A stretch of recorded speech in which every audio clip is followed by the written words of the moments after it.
But we go. What is All right, going on, welcome everybody? Overspewed. Welcome to episode 169 of Bad Takes Better Conversations. Don't know what happened there, but got a couple things to talk about. TNA. What are y'all doing? Talk about WWE in 2026, and a little bit, I guess, about this last time is now tournament, and then whatever else we can think of. All right, hold on, And with all that being said, I'm one of your hosts, Russell Spot. Jay. Oh man, bro. What is good? BTBC, man. We are here. We are live. Bad Taste Better Conversations. My two wonderful hosts, Espresso Spot, Tommy. Rod is a little late. He's leaving from my house. We was doing some things. We got Lee down below. Hashtag free Lee from being a Drew fan. I feel bad for him. Shout out my nigga Ghost playing Halo without me. Backdoor as fuck. But other than that, fuck goes for that. yeah, one, really. I think we got a good episode, man. We got a lot to talk about, and yeah, as always, man. Yeah, hold on. I'm just getting the link. I'm getting the link posted out. Another Sunday, another BTBC episode. It's gonna be another good one. Not you. Promote your TikTok. Okay. Promote your TikTok. Because Lisa, I am back on TikTok. I'm posting TikToks again. And actually, the last TikTok I just posted, I really want you guys to go watch it because it's about the meteorites update on TNA. So if you are curious on where TNA is thinking they're gonna go look at my recent TikTok. I got some good info for y'all. But shout out to John Alba. But it's gonna be a great episode. I'm excited to talk about how disappointed I am in TNA. I'm excited to talk about how disappointed I am in War Games. I'm actually all around disappointed in wrestling. Honestly speaking, it's kind of stupid. But yeah, it's gonna be a good episode. Is it my turn? Go ahead, Lee. Man. Got a lot to talk about this week. A lot to talk about. Let's start with the obvious, though. The Drew McIntyre in War Games. Great decision. God. Great decision. Great decision. Also, before we get into the episode, one more fucking game stands between Scotland and the World Cup, motherfuckers. Bruh! One more fucking game. We have our lifeline, and we're gonna win on Tuesday. Just had to get that out there. And Ghost is here at the perfect time. Pussy ass World Cup. Nah, it's in your country. That's not pussy ass World Cup. But Drew McIntyre War Games, man. Yeah. Ghost, he is so fun. Drew McIntyre is like hilarious, bro. So what's the War Games team so far? Wait. Let go through his intro. I know if he wanted to. Poor guy. Man, how about them Seahawks? I want Click Quebec fired. I want Sam Darnold released. Jason Myers, JSN, K9, and Zach Charbonnet is saving the offense. Oh, and I also want our right guard released. Ghost just wants the whole team. What released. a fucking shit show. 4 interceptions. You're throwing 4 interceptions against our biggest game of the year. The Niners just won. We have the same record as them now. Haha. Now let me stop.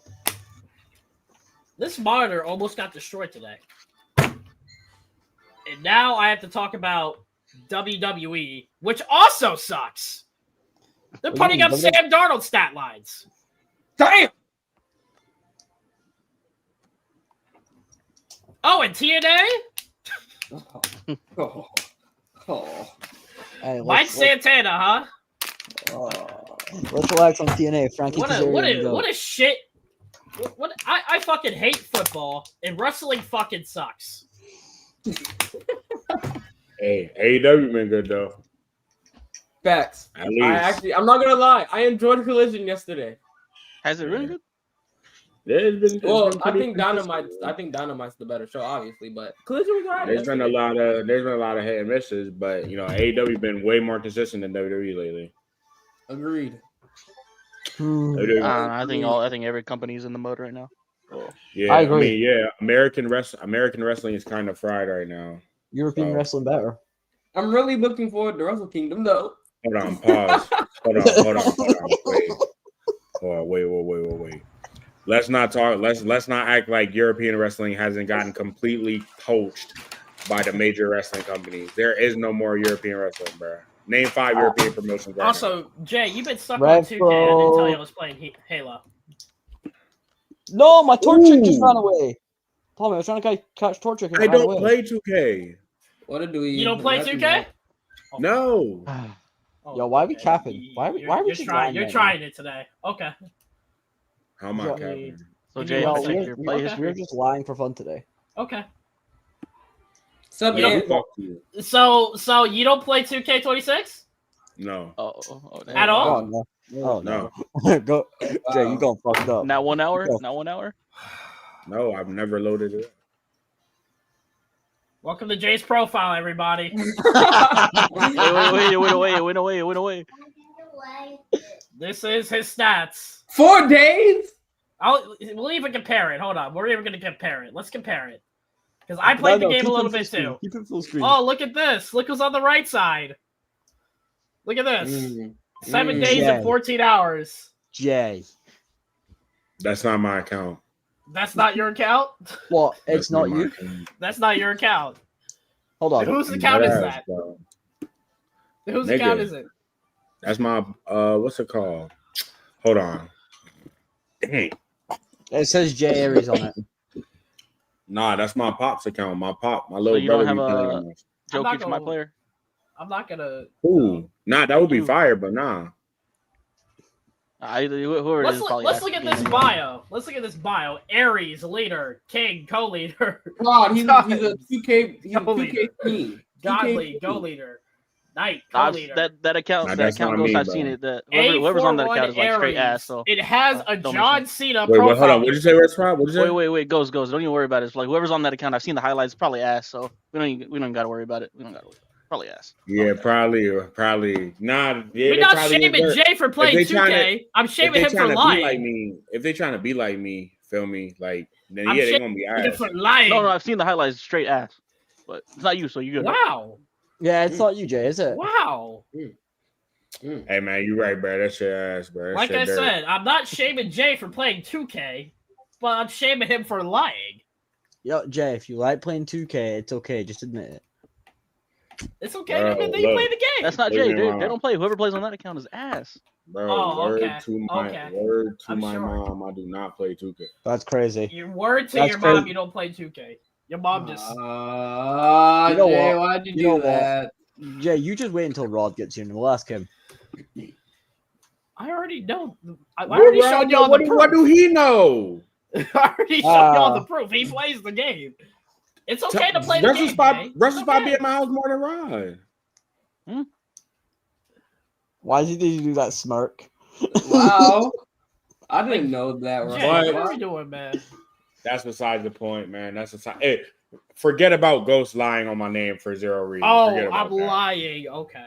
Let's Alright. talk about. If I'm total lying, non-stop Sam Darnold's not a action, fraud. man. TNA, nah, that nigga is a fraud. TNA, oh my goodness, bro. It Tommy, hurts. It hurts. Mike Sure. Santana. We've been hyping up Mike Santana for what feels like practically the whole year. He returned to TNA last year, was doing some good stuff, had a phenomenal program with Ali, Mm-hmm. did a bunch of other little stuff, and the TNA main event scene at the time, I believe it was Hendry beat Nemeth. Cool. Hendry deserved the TNA title. I don't care about that. I don't mind that. Cook, I enjoy it. good cook. But after the fact, Santana really elevated up that card, and we got to a point where he was putting in a lot of work. We was like, okay, Hendry deserves this like now. I mean, my apologies. Santana deserves this now. He deserves this world championship. We get edged at Bound for Glory. He doesn't win the world title.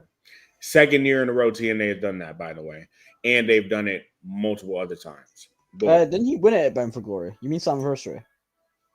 What did Yeah, I say? you Seven- You Okay, said thank Bound. you. My apologies. Yeah, Slammiversary, which is Yeah. the second year in a row they've edged us out of a title win at Slammiversary. Yep. Right. A few more months go by. Santana, I guess Santana is hotter I wouldn't call it that. He stayed the same in my opinion. He deserved to. He deserved to win it regardless. Like I don't really think he gained any more heat than he already did in terms of like the crowd being invested in him. So really, they just held off on the title win for no reason. And Slammiversary was in his hometown, but whatever. Bound for Glory happens. Santana finally wins the world title. It was actually a good match with Trigger Williams. I'm not gonna lie, it was a good ass match. There is no more. So Santana, he wins the world title. TNA does not have any live shows for like 3-4 weeks, bro. 32 days. Or 31 days, I guess. TNA does not have any live shows. Mike Santana held the title for 32 days. 32 days, yeah. Mike Santana held the title for 32 days, and he had one live appearance? Was this week's episode even live? No, this one was live. They've all been. Mike Santana was the champion for 32 days, and he had one live appearance, bro. One. And he didn't even make it through the show. So yeah, and he got to show the belt. He got to show the belt off one time, bro. So really, by TNA's logic, he lost it within the same week, basically, because he ain't do nothing. Facts. This is probably gonna go down as like the worst. He got the Johnny Gargano reign. I'm not gonna lie, bro. Mike Santana has the worst reign in TNA history, bro. Because I mean, let me say why. My default, I feel like, is you can't even. It's my default. Look, Tommy, right? Because before you could say it was like James Storm, because you know what I'm saying, James. Not to anyone's fault, but I'm just giving an example. At least James Storm had held it for like eight days. Okay, wait, stop. James Storm had held it for like 8 days, a week, whatever. At least that led into a phenomenal angle with James Storm and Bobby Roode. At least Bobby Roode got arguably, in my opinion, the best title reign in the history of the company out of it, bro. At least we got that out of it. What did we get out of Mike Santana holding the belt for 32 days and then losing it? Nothing. A Kazarian reign, bro? Nah, that ain't it. And mind you, when they did the call your shot thing where 2 people won it, I thought they had a chance to be like innovative, excited. I really thought they were gonna have like multiple failed cash-ins, and it's like some funny shit, bro. They did one angle, bro, because this was their first live show. They ran one angle with the 2 call your shot shits. What was it? Nemeth got attacked. Then Kazarian ran out. And then don't get me started on these NXT burgers coming out and attacking Santana for who knows what. And this angle's not going to be fire, by the way. Please, it really is. It really is. I really want them to prove me wrong, bro. This angle not going to be fire. So we really just wasted Mike Santana's time, bro. Like, you mean to tell me he couldn't even have a successful defense? Like Nemeth couldn't come out and interrupt Kazarian something to protect Mike Santana from losing it. And then they tried to run this shitty ass angle where Santana not picking up anybody's phone call yet. Like, we good off that, bro. I'm not gonna lie. TNA always try to swerve people. We is cool off that, bro. I promise you. That's not gonna move nobody. That's not none of that shit, bro. At the end of the day, the fact is this: Mike Santana has the worst title reign in TNA history, bro. And in my opinion, it's not even close. He got hold. He literally got to make 0 appearances with the belt. He did nothing with the belt. He did nothing to elevate himself or others. And Kazarian, I fuck with Kazarian. I mean, I think Kazarian should have won a world title, but it should not have came at Santana's expense, bro. This wasn't it, bro. And this is the stuff that people laugh at TNA for. This is the stuff that, like me and Tommy and recently WrestleSpot, who've been shooting for TNA. I've been shooting for TNA for years, getting laughed at. People asking me, why do you still support TNA? They're going to shut down soon. I've been hearing since like 2014, I've been hearing that TNA going to shut down the next year. That year after year after year. Why do you watch TNA? Why do you watch TNA? Why do you watch TNA? And they do stuff like this that gives people the validation to clown on TNA, bro. This shit is embarrassing, bro. And listen, bro, I'm telling you right now, if I knew Carlos Silva was going to book like this, bro, he would not have walked down them stairs safely, bro. I'm telling you, I would have signed the nigga. face, bro. I would have socked this nigga's face, bro. I wish I knew. I really shook this bum ass nigga's hand. I'm mad. I am mad. I shook his hand, and then Darkseid interrupted Javon and Leon. I should have socked him. Like, I should have socked him. Do you know that could have been TNA's? Well, that probably could have been TNA's top 5 greatest match of all time if he just let it play out. Bro. Anyways. Remember I paid. Yeah, I said it too. I meant that. Like, I ain't gonna lie, bro. Please. I'm glad I canceled TNA Plus. So did I. Don't say that. Hold on. The fuck you mean? Don't say that. They still got some shit on there, bro. You wild. Classic shit is still on there, bro. Come on. But by paying for them, you're still by paying for it, you're still letting them do dumb shit. I want to keep the company afloat, though. Exactly. What are you talking about? Oh man. It's not like WWE. They don't have $1 billion deals, but they dead ass don't need us. You know what I mean? Like they need us. Here's my thing, bro. I think right now, with Kazarian at the top of the card, that ain't it, bro. I was talking to Tommy, talking to Rod, I was talking to Russ about this, bro. Hardys, it's time for you to do the job, bro. Jeff, save TNA. Jeff, it's time. Another me and one there will never be. Like, it's time, bro. We done. Look, we gonna rework this whole main event scene. We gonna rework it, bro. Jeff, you shooting right up the top. Macklin, you could stay cool with that international title. I love Macklin as international champion. No cap. First class. It's time for y'all to. It's time for AJ Prince to get gold, bro. First class, we beating the Hardys, bro. Yeah. X Division title. Leon could keep that drawn for a little bit, man. Just actually, Leon and Javon, y'all got to trade that X Division title a little bit, bro. I'm not even mad. I wouldn't be mad at that. I wouldn't be mad at that. Will not be mad at that. The knockouts, Lonnie Jordan, you continue to build yourself up, but that main. Hold on, chill out. Bro, relax. Wait, is he wrong? Go watch my TikTok. Fuck hard. Why? Wow. Because it's about the media rights deal. So go watch it. I got an update for you. I would have nothing to do with TNA being out of business wasn't like trending for the last like 10 years. And it's still here. Bro, I'm not gonna lie. It was really embarrassing. Real quick, it was really embarrassing when I went on Twitter after the Mike Santana shit was going on, and it was trending worldwide. LOL TNA. You know how that made me feel, bro? Oh, I'm saying like a fucking joke, bro. Hold on. LOL TNA, huh? Hashtag LOL TNA. And then we got this fucktard. Is he posting it? And then they poached Hendry. They're probably gonna poach Santana soon. Like, that's what I'm saying. Like, they gotta just rework that whole scene. If the Hardys are really gonna stay and at least give TNA like one more year. Bro, let's go. Go all in. If they really want to keep the Hardys with gold, bro, Matt, I don't know, bro. You got to win the international title or something. You're a former world champion already, bro. Jeff can go way more than you at this point. I'm not gonna hold you. Jeff can still put on like a 4-star match. Matt did turn up in that Darkseid match, so he gets a little credit for that. But in terms of like out of the two of them, like, it's obvious, bro. Jeff. It's time for you to go with how is Kazarian? Hold on. The only good thing about Kazarian being champion is that it finally happened. Because he is a TNA OG. That's literally the only good thing. That's the only good thing about it. Outside of that, they shouldn't. I'm gonna be honest though. If they were gonna do this, they should have just did it the other way. Frankie could have won. I'm not gonna hold you, bro. Like, this is stupid, bro. Enigma said Kaz is 48. Jeff Hardy 48 too, bro. Just do it.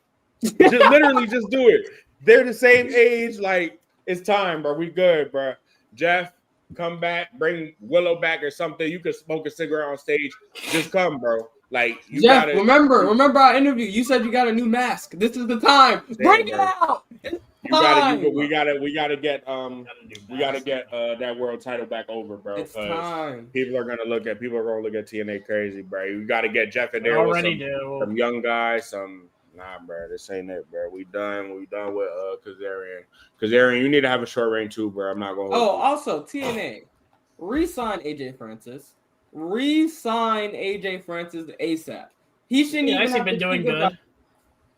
He's done. AJ Francis has gotten better in all facets. Hold on.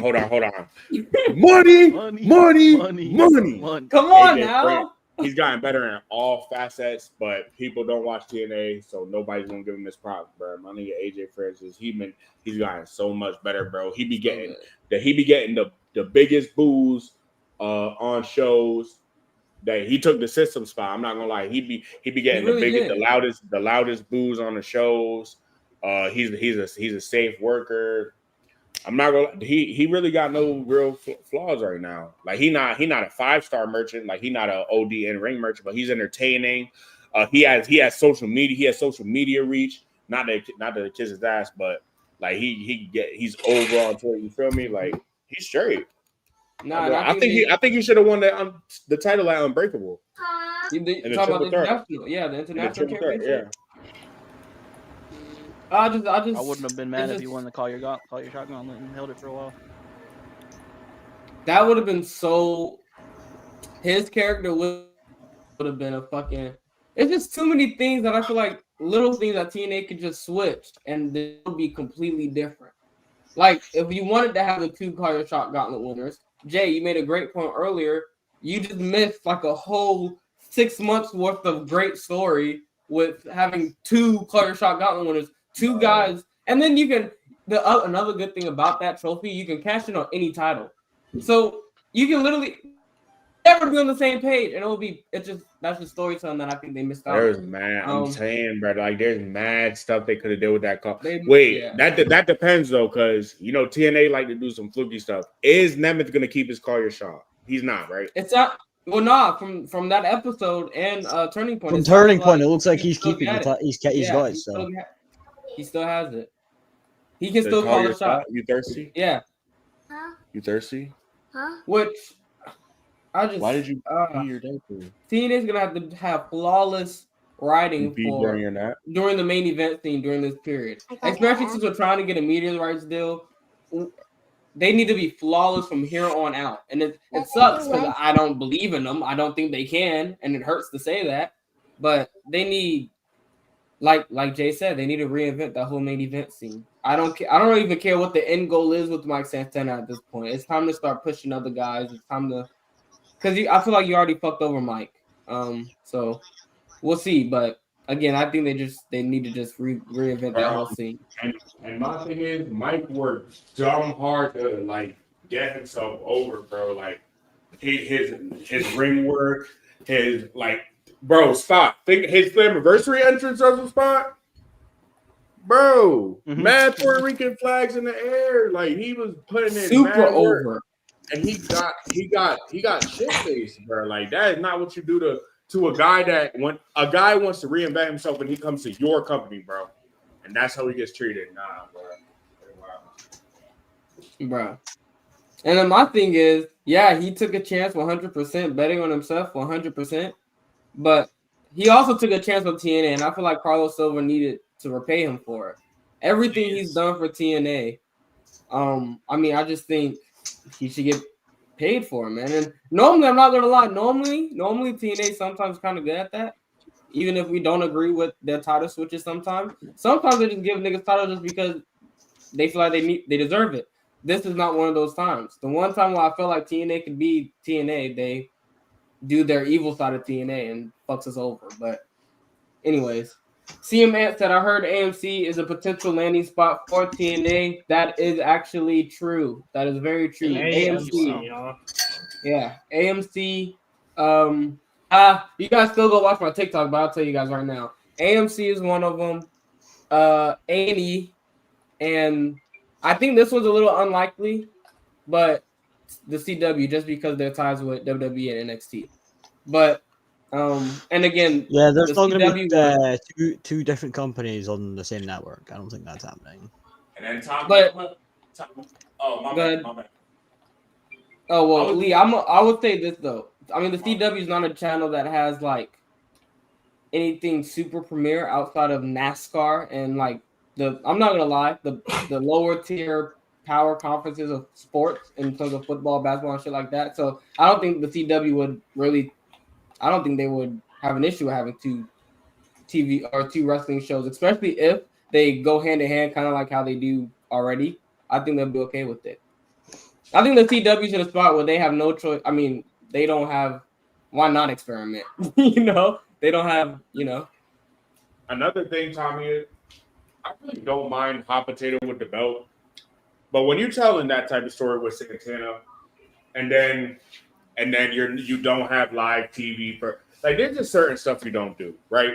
You don't have live TV for that long.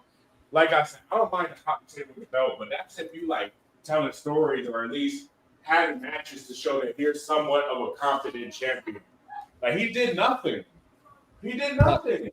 Then he got squat. Then he got rolled up. Tell me he got rolled up. Oh my God. I forgot that. And then you know what's crazy?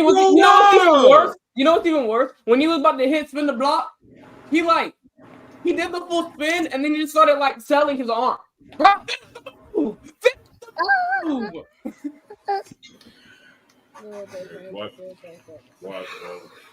How'd you bring that? Okay. Like at least perform to sell the spin the block and then sell the arm after and have Kaz kick out.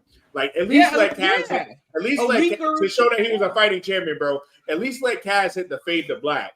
He got rolled up. Yeah, it was shit. It was shit. It was all shit. Daddy, that's yours. When I was in denial, because I'm just mad. I'm just pissed. When I was in denial, I was like, maybe TNA's waiting on the official TV deal to be done, lead into the new era with Mike Santana. But then I'm like, nah, that's stupid.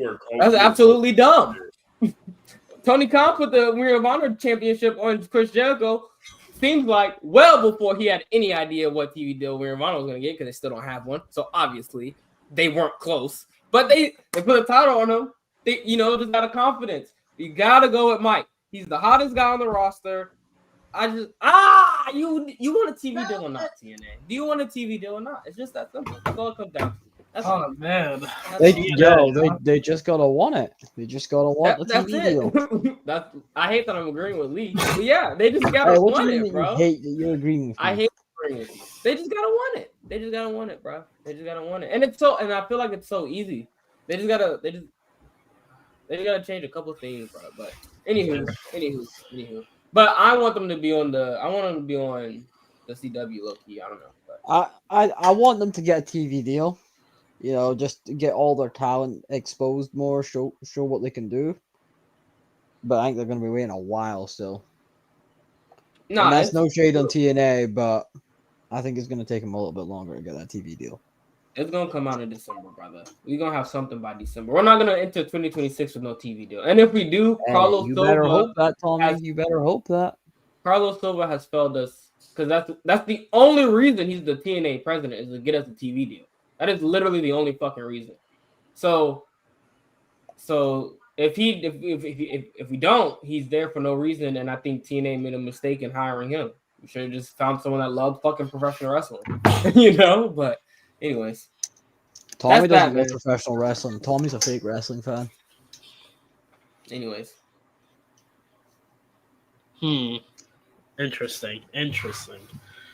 Would it be a good idea for TNA to be a streaming platform? Be on a streaming platform. I mean, they do that outside of North America. They do that already, do they not, on the TNA Plus? If that were to work, it would have to be on a big streaming platform, but I don't think they...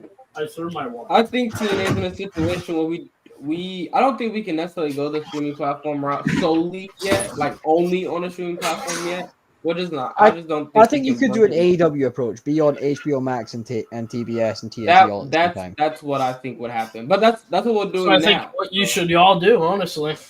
That's what we're doing now. One Access. Granted, a lot of people don't have that channel, but One Access and TNA Plus. All right, so keep TNA Plus and go to AMC or whatever the fuck y'all going to. Well, I would go AMC. You said which one would you go? AMC. AMC.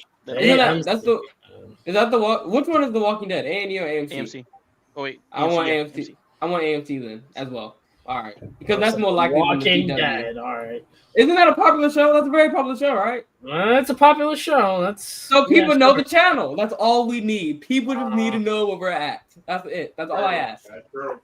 That's all I ask. AMC That's all I every ask. 8 o'clock on Thursday. Another thing in that TikTok, this is the last thing I'm gonna hit on, and then we can move on. I swear. Another thing in that TikTok that was in the article that I posted, Dave, which again Dave said this, so Oh, brother. but News. for some reason he has this fixation that WWE is going to get us a TV deal, and I then mean, force it's likely, us. it's very Wait. No, that's not it. This is the part. This is the part. And force us to go on Wednesdays just so they have someone going against AEW. I hope that's not the case. I hope that's not the Oh, case. man. That's funny. Bro, Kenny Omega is going to get us the fuck up out of here. Okada is going to get us the fuck up out of here. Takeshita is going to get us the fuck up out of here. We can't have that. We can't have that. I would say Tuesdays, just purely for the whole AEW, just for the whole TNA NXT dynamic, because you know they've been pushing that, like fans have been pushing that a lot recently. But I don't think they're gonna go up against each other at the same time. So I think they should stick TNA to Thursdays. Or 2 hours. It's 2 hours, I think. 2 hours of hot ass. That's not true. I love TNA. They should not compete with AEW, bro. Bro, please don't, bro. Don't. Please compete with AEW. I want to see it. I'd much rather watch TNA on Wednesday nights. You would rather watch TNA than AEW. Yeah, this guy's a bro. dumbass. Hey, I'm a Tony Just Khan keep it hater. on, I like it. Just keep it on Thursdays because we have wrestling on every day if you keep it like that. Monday, Raw. Tuesday, NXT. Wednesday, Dynamite. Thursday, TNA. Hold Friday, on, Tommy. I got you SmackDown. for Friday. I got you for Friday. Friday slop. Okay. Saturday, Collision. What about Sundays? Everyone deserves a Sundays rest is day, bro. unfortunately football day. Yeah, Hold everyone on, deserves Tommy. a rest Tommy, day. Tommy, I got this. Sundays, BTBC. There you go. What are we talking about? Perfect. Everybody should be watching us every Sunday. But yeah, that's it on TNA right now. Hopefully y'all keep following my TikTok. More TNA news to come. Unless TK wants to move. Nobody follow his TikTok. I'm his biggest hater. Now, I'm not gonna lie to you. I am not afraid of Collision. Their ratings are You so sure? low. Collision's been good. Their ratings haven't.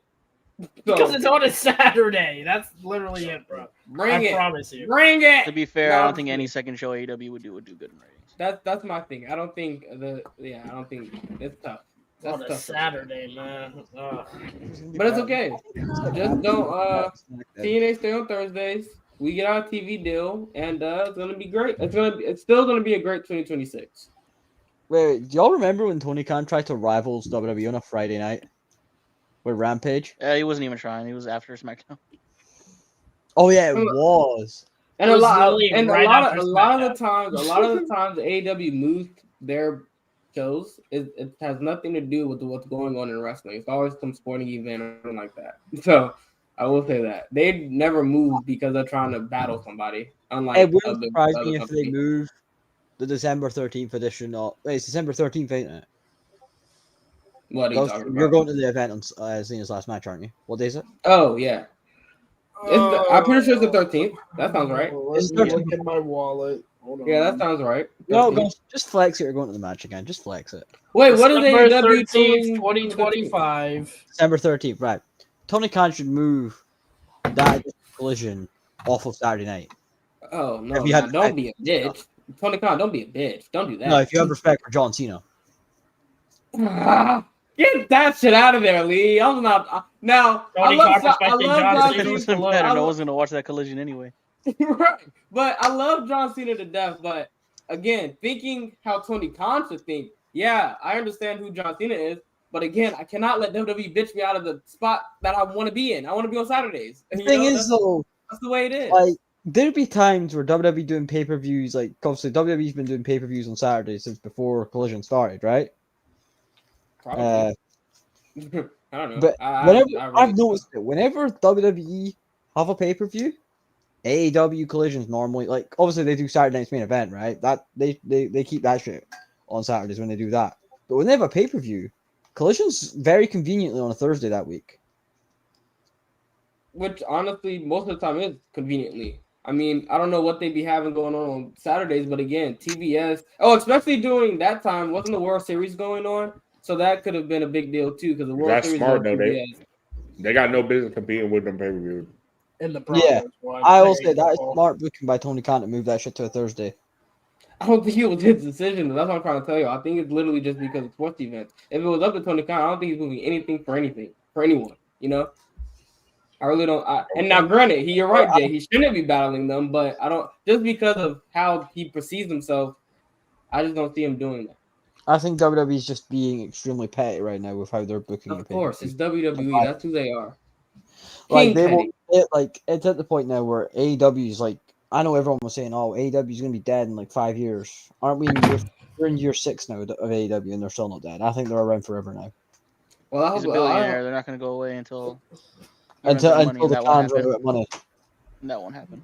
yeah. To be honest, I hope none of the wrestling companies in America right now goes away. I like having 3, like 3 solid. I like that. It's nice. And I say 3. Y'all can say what you want about TNA, but they're still up there. Fuck tards. Anyway, since we're talking about AEW, how does everyone feel about 13 belts money? I don't. Oh, Okay, I'm not gonna lie. Anyway, I'm not gonna lie. I now am familiar with whoever she just beat at House of Glory. She's only 25. She has a great future ahead of her. So I guess that's the good part about Mercedes 13 belts, right? We're learning about other people. What belt did she win? It's called the APAC. ARC, whatever. Something like that. ARC, I don't know. I I don't bet care. you can't name all 13 belts that she's Fuck got. no, I I'm can't. dead. I'm No, I dead. cannot. I can't. And I am okay with not naming all 13 belts. But I am. Tommy Park is one of those guys that is 100% on the Mercedes Moné bandwagon.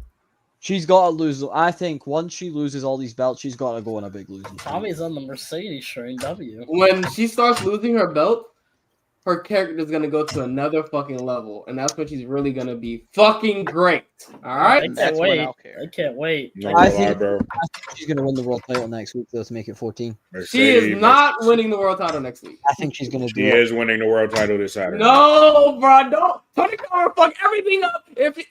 Don't fucking have her win. Chris Statlander already Why lost not? her twice.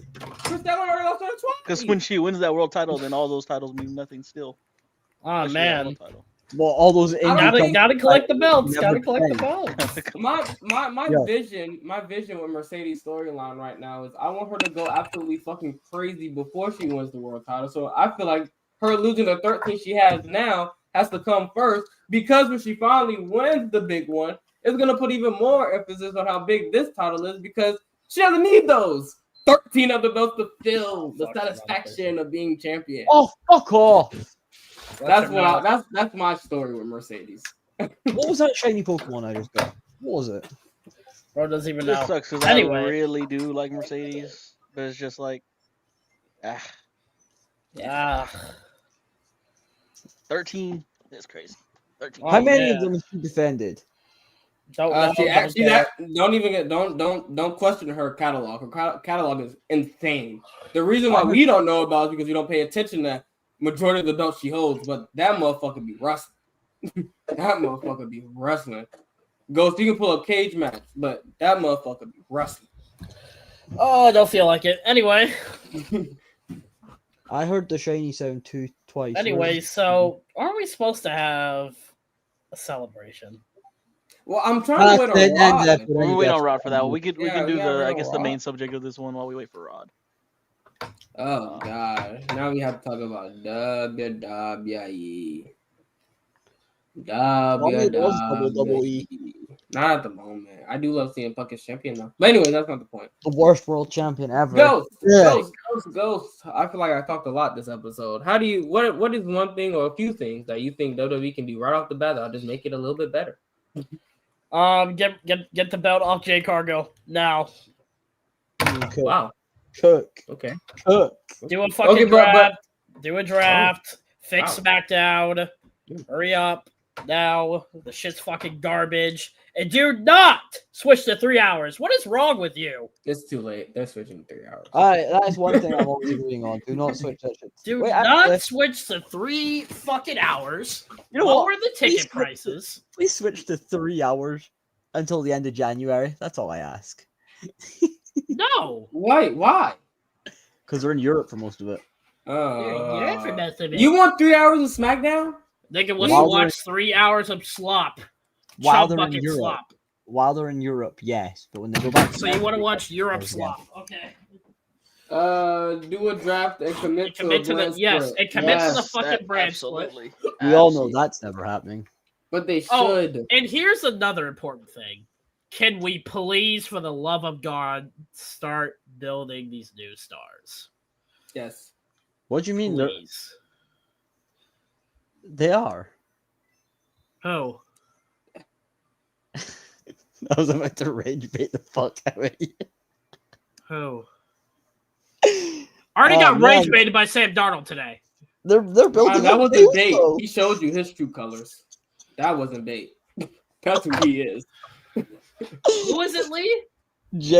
Phone at us. One word. Garbage. Ass. I don't care if that's 4 letters or 5. I don't care. Ass. Ass, ass, ass. Is this Take a him out the main event Is the Jey Uso situation a situation where we were like, we just have to sit there and wait for the Bloodline story to get good again? Is Jey Uso ever going to get good again? I don't know, and I don't care. know. Get him out of the The big Bloodline- card and in the main event The scene. bloodline story is always going to be good. Get your ass back to the fucking tag scene where you belong, bro. That's the issue, Lee. Triple H thinks that whatever Bloodline story he puts in front of us, it's good. It's not. Jey Uso is guys, I suffering. found Jey Uso on Pokemon Go. Trash. Trash. But Last time that Bloodline story was good, it was like little, very, very short periods of time during that Cody. Hey, I found Seth Rollins as well. Whenever they turned on him, Ah, I let me think that's the stop. last thing I was interested. I just don't think. Like, why are we? The new stars thing is really, really stupid because you have people defending that blonde dead body filmer in the Vision, and then we have Piss Boy in the Vision. Ghost's favorite wrestler. All right, let me stop. Meanwhile, Braun Breaker, Bronson Reed, sure, I guess Bronson Reed's the future. Sure, Braun. We got niggas saying Braun's not ready, and that's part of the problem. Wait, I didn't know people were saying that. Why are people saying that? I have some. I see some things. Granted, probably- it's the IWC, so that's probably why. But hey, man, you want to be stuck with the same old stars, and then once they retire, they're gonna be scrambling to find stars. I think it's funny how people keep saying, well, I guess he is the future. It's just funny because Bronson Reed is damn near And 40. Carmelo Hayes is being booked like shit still. Bronson, he's about to get beat by Bronson Reed. That's funny. That's interesting, to be honest. Yep, go ahead and start building new stars, you know. And what is I mean, they're building up Ilya Dragunov. Yeah, Well, that's the. I'm gonna be honest. that's one out of how many new stars Right. we have on the That's roster? I mean, they One. could be building up Drew McIntyre more. All right, let me stop. No, Drew McIntyre's cooked. We got to give him up. We Why gotta is give him up. Oba Oba back back in Yeah. NXT? That's another thing I'm not impressed with. I'm not happy. Ghost, he never left NXT. Huh? Ghost saying, why is Oba back in NXT? He never left NXT. I mean, he took a couple Well, weeks he off. should have left NXT after that. He took a couple weeks off. But I think that's also stupid. I think Oba's. I mean, that interest alone, main roster. Dun, dun, dun, dun, dun, dun. It just Dun, sucks. dun. I don't like it.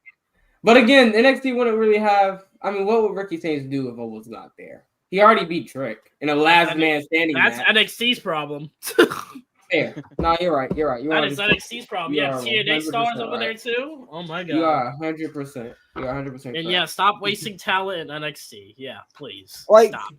I don't get Ethan it. Page, bring him up. Hold on. When you look at Braun Breaker and Bronson Reed, you guys went from them doing this behind me. I'm gonna Hold get on. mad. Sam Darnold got rid of my mad Right, things. they had them do this to them just being lackeys to Logan Paul in a matter of 3 And weeks. soon to be Brock Lesnar.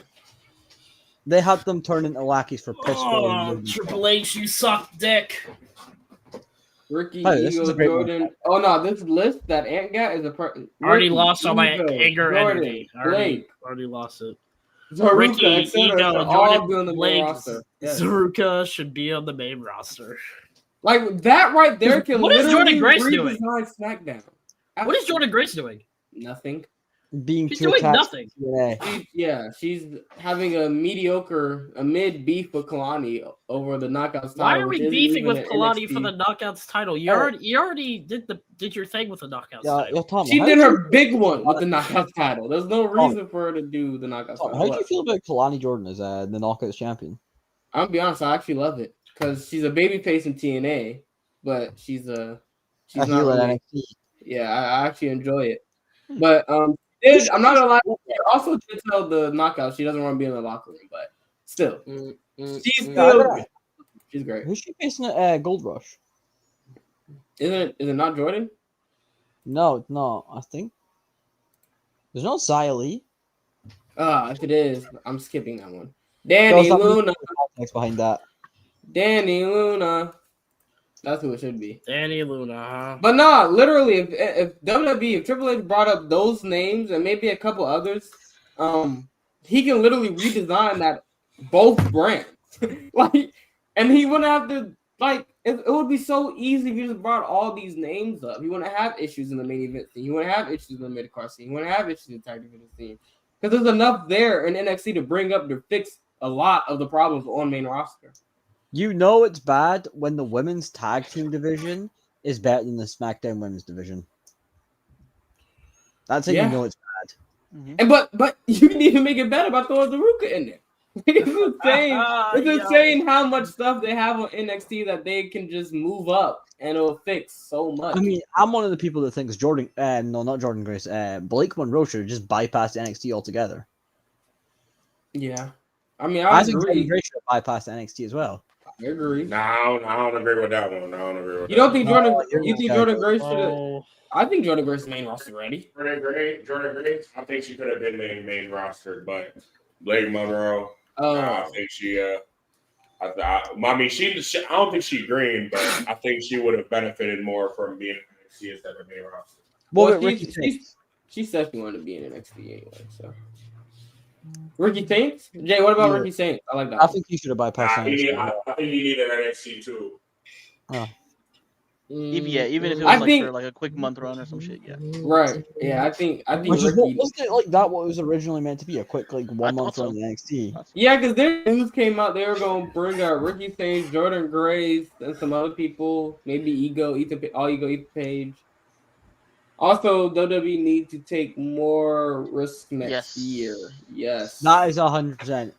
I think they I'm need to take saying, a risk. like- Alright, I will say this. They need to take this. I think they need Having to take Cody a drop risk the title with would have been Rhodes. perfect. I think they need to drop have Cody do some shit without the title again. Devon beating Gunther. Because Well, we all who said know that? Triple H can book Cody said without a title. He did it for a year. But now he's playing it safe with Cody and having him be his champion. Or being around the title the whole time. I don't get I'll that. tell you one risk he's taking right now, but it's not paying off though, is the Jey Which one? Uso experiment. Yeah. It was what Triple H needs. Triple H Taking the be wrong acting too risk, there we scary, bro. Like he need to grow some balls. Like he need to say, look, you either sink or you swim, bro. That's literally what Vince used to do. Yeah, Like, he no, used to Jay, tell you, I know like, you've you not. are- I know you've not watched WWE Unreal. Yeah, why would I watch it? Yeah, because I know you Favorite like show? that shit. Yeah, right, but Wait. Y'all forced me to watch it, but you guys don't want it. Yes, Jay we doesn't- forced you to watch it Jay because doesn't you have know to watch why. it. because know you why? turned off the to work. Actually, on. no, Jay did watch a few episodes. So You watched Nah, like I half an hour on watched stream. one. You watched like 45 minutes on stream. That was it. That's But crazy. if you when Triple H went up to Jey Uso to say, "I'm gonna give you the world, I'm gonna strap a rocket to you, and we're gonna send you into the main event." He then also said to Jey Uso, "But if you fuck up, we're just gonna stop that push right away." So they need to stop it. Fuck off. He's been fucking up. He's been You fucking You ain't up this whole nothing but time. a liar. yeah. I'll tell you what Triple H sees that he loves is probably the money. That's all. That's really it. That's it. No, he's Yeah. got like the money signs Merch. in his eyes right now. It's merch. Jay Let fucking me ask you Uso, this: man. if it was in this situation with Vince, what do you think Vince would have done with Jay? You said what? Jobber. I don't think That's he'll be a job for That's him. That's cap. He will just be back in the tag team division. Wait, I think. hold on. I'm not gonna lie, bro. Sure, Vince. If the way they was talking backstage about Jay being out of shape, Vince was not going for that, bro. I think Jay would have still won the world title, but I think he would have went on a hiatus or something, bro. I'm not gonna hold you. Vince would not be going for I will say this. I don't even think Jay Uso would be in the spots he's in if Vince was still in charge. That's cap. Yes, he would, bro. Yes, he would. He was still a tag team. He was still tag team champions when Vince was in. Bro, he put the belt on Jinder, bro. Jay would have won the world title. No, that's funny, but that's true. I felt that makes sense. Also, need more matches on PLE. 6 to 8 matches is perfect. I agree. I like the Why are they lowering the matches? I like the 5 And also, not every match on the PLEs have to be just for a title. There should be like more storyline driven matches, like I guess kind of like what they did with like Sheamus and Rusev. Yeah. Fucking let them grab I mean, on bro, the Night PLEs. of Champions is shot. You need nothing. WWE, man. Y'all suck, man. You know. Let's see here, because there's another thing. Wait, I want to talk quick about. intermission. Quick intermission. Okay. So Tatiana's here. Tatiana says hello. I'm going to turn the camera on. But Okay. she is dyeing her hair. She is dyeing her hair currently, and what do you want them to do? Guess the color. She wants you guys to guess the color. All right. Right now it's in the bleach stage. It's bleach. Blonde. Okay. Lisa blonde, but Well, you that's said blonde. How am I supposed to guess the Is color? it, can we get a hit? Like, is it on the color wheel or is it like some? it's like, definitely abstract on the color wheel. Okay. Okay. Okay, right. Oh, is it? Blue. Yeah, it's groovy. No, it's actually not on the color. Actually, I lied to you. Oh, It's it's not on the color wheel. It's not on the color wheel. How am I supposed to get? I gotta don't Google the know. color No, wheel. it's Hold on. not a color. Yeah, wheel. I don't even know the color wheel. Like a silver? I think How about that? entire Like art silver? is cool. Okay, Russ is about to the silver. Burgundy. Silver's not a secondary. Jay said I'm gonna go with Jay's guess, burgundy. I don't know. Jay said Oh, you know, burgundy. yeah, it's gonna be like some Alright, shade of red. Oh no, it is on the color wheel. Tommy, pink. No, these are okay. So that's a secondary color. It's He said pink. What? this is the primary. He's here. Look everyone. who's here, everybody. Holy shit, it's Rod. Rod, what do you think Tatiana's dyeing her Hold hair? on, no, Rod. I think Rod might have just got it there. Hold on. Platinum blonde. She wants you to guess the color. She's bleached right now, so this obviously isn't the color. Who is that? No. Who is that? Okay, hold on. So it's bleached right now. So it's gonna be a different color, and it is not a color on the color wheel. What is it? Can I say it's an easy color to make? It's a secondary color. It's a secondary color. A secondary color. I'm gonna go platinum. Rod Yeah, that's also what went I'm platinum. thinking. That's what I'm thinking. It should be platinum. It's not. Well, that's the next one. We'll do Not a platinum bit next. groovy. That's hard to get, but We'll do platinum It's next. hard to get. Or do you want them to tell? Do you want me to say it, or do you want them to wait when it's done? they well, you might not be on the stream when it's done. Yeah, but I got Discord. Join Discord if you want to see the final product. Yeah. Look at this guy go. Look at this guy go, huh? See you later. Okay. Anyway, Rod, while you're here, we got to All ask right, you guys. in regards to something that happened earlier in the stream. Have you seen Jay play the new NBA 2K? Have I? Yes. I have.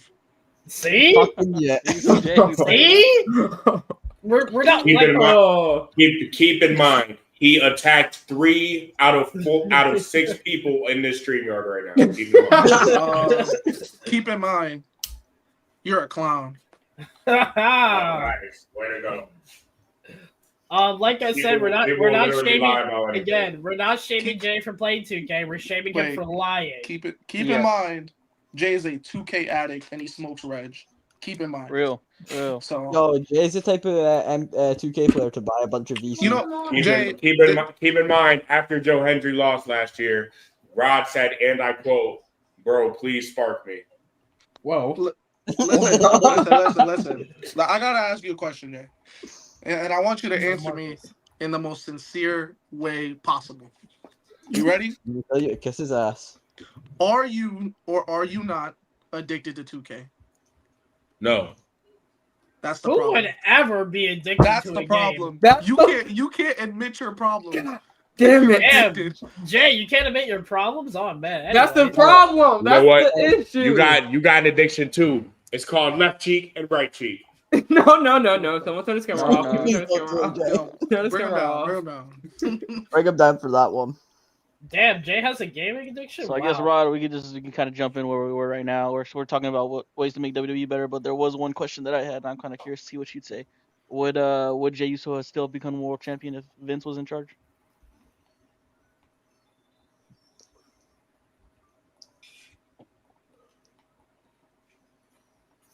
Keep in He's mind, actually he thinking put the about it. belt on Jinder, by the way.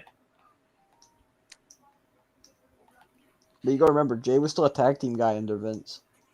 I'm really like Vince. Nope, perfect. If you were to get over, he would reward you. So I'd probably say yes, but it would probably be booked better. Oh, brother. Okay. Get ready to answer a poll and talk with Blaze, everybody. I will say Let's that. see it in. Let's see it. I will say Hold that. on. I'll do it in BTBC as well. I think it would be booked better. I think the wrestling thing is not going to change. But what I do believe is I think he'd have solid stories. And at least he'd have one like really strong story where people are looking at the ring maybe a little bit differently. Mhm. But yeah, I mean I think with just like his popularity, because Vince would reward people with popular, like who would get popular with the crowd to an extent. I think that yes, he probably would. He probably would get a world title run. Unfortunately. He I guess would you can also jump in unfortunately here. get a What world are some title. other ideas you have to make WWE better in 2026? So mine is not so much a kayfabe thing. Mine is more of a backstage thing. And what I mean by that is, and I had a conversation with The poll is up in the Discord, everyone. I had a conversation with somebody about this the other day. Part of the reason that there are people that talk fondly about Vince McMahon, but then there are people that like really don't like him. And a lot of the times the people that don't like him feel like they got disrespected by him. And a part of that is because he was such a he was crazy. And I think when you're running a company and you're running something that goes on for long periods of time and it does really well, there has to be a type of crazy about you that like can push your ideas forward. And Vince McMahon was a guy that commanded, and not only just commanded, but like demanded respect. And I feel like that being that, I think a lot of people were trying to fight their way to the top of the card, which in turn came out for better shows. The WWE, when we were coming out of the pandemic, they wanted to put on the best product possible because we were coming out of an era where where not only did the fans miss the talent, but the talent missed the fans. And they wanted to give them as good of a show as they possibly could all week, like every week, pay-per-views, and whatnot. And I think that's why we got that like 2 to 3 year window where it was like a really like honeymoon period. And I think now looking back at it, it has less to do with Triple H, but it has to do more with the hunger of the talent. And in specific, the hunger of the writing team, and I believe also the hunger of Triple H. I believe that Vince McMahon never let that hunger die down because there was a level of respect that he commanded from people. And he would, if you were to disrespect him, you knew what you were going to get out of him, which was in turn like something like, if you're going to disrespect me, then you can get the fuck out. I can find somebody better than you. And he would like directly tell people like, hey, if you lose your chance, that's fine. I'll go find the next guy and I'll make him a star. And that was one thing that I believe Vince, for as much, garbage as we give him today, because obviously like I don't agree with the stuff that he did, on a personal level. But in terms of keeping the locker room in check and keeping people hungry I believe that's lost nowadays. Like everybody seems like they're all like kind of like goody goody with each other. Nobody seems like they're fighting for like a top spot anymore. Hence, probably the reason why the product is kind of dead, and like the product doesn't seem fun because we've seen it. These guys coming out of the pandemic were very hungry. They wanted to present themselves. These were new versions of people. These were new versions of these characters. The Roman Reigns, Cody Rhodes was coming back into the WWE. This was a different side of Drew McIntyre that people hadn't seen prior to the pandemic run. A lot of people tuned out during the pandemic. Not me. I tuned in. And the thing is when the WWE came back to live audience, there was a lot of differences about these people that you had seen just 2 years prior, and it wasn't even the same. So I think just the pressure, and on top of that, the will of wanting to show people like, hey, I want to have the best story this week. I want to have the best story this year. I want to be the best character. I want to be the best wrestler. I believe that is lost, and I believe that's a lot of the reasons that the WWE nowadays feels lackluster. And I believe it starts from just everybody needs to look themselves in the mirror backstage and like really dial in, because they're not dialed in anymore. And I think that starts from the top. I think Triple H has gotten too complacent. I mean, I don't know how he is backstage, but one would assume that he's not this overarching person of like, I demand respect, of like, Vince succeeded for so long through eras. He adapted to eras, and this is where Triple H has to adapt. Triple H hasn't adapted to this new time. He adapted to the stuff that was after the pandemic, where he was given the mantle, and then now the gears have shifted. There's no bloodline story. You have to put the attention somewhere else, and he hasn't adapted. And I believe a part of that is him being too complacent, and also the lackluster performances, bro. We just saw Jey Uso at Saturday Night's Main Event. That shit was lackluster as shit. Like, Vince McMahon would have got on his ass. Mm-hmm. I don't know what Triple H did to him backstage, but I can almost guarantee you Triple H is not like, you better tighten up or you're gone. Because that's what Vince would do. Vince would have fried him, bro. And that's one thing that I think I respect from Vince, is like, he put his talent, like, if he's going to put you on a pedestal, he wants you to perform. And I believe he did that better than anybody else. And I believe like that is the biggest thing that is holding back WWE today, and potentially can make the product better, is whatever happens backstage needs to be controlled.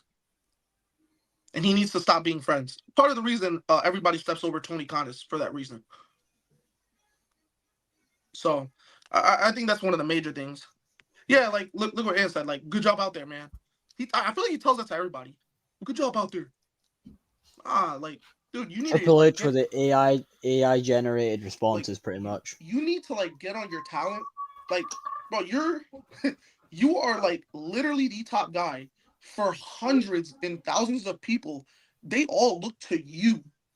Sure, you have people underneath you that help you out, but you're the guy. They're not going to Nick Khan. They're not going to Mark Shapiro, one of the CEOs of TKO. Those guys have nothing to do with the actual product itself. They're looking at you. And if you are not putting people in their place, and you're not demanding respect, and you're not demanding people to do what they got to do, or else they're out of here, then your product's it's going to fail, because people are just going to think that they can just half-ass shit. And now, I don't want to say that people are half-assing shit, but I believe to instill a culture, it needs to be the guy at the top that, instills that culture. And as soon as that culture is instilled, I don't know what the culture of the locker room is backstage. I'm pretty sure everybody's pretty happy. And that's the fucking issue. Everybody's way too happy. I really do believe that's one of the main issues in the product today. I don't know if you guys agree with me on that. I think, well, yeah, I agree. It's because I think and I guess my own words, I agree with you wholeheartedly. It's just, I think Triple H is 100% feels like he's comfortable. He has all these $1 billion deals coming in. There's nothing in terms of the money. In his eyes, there's no reason to change what he's doing.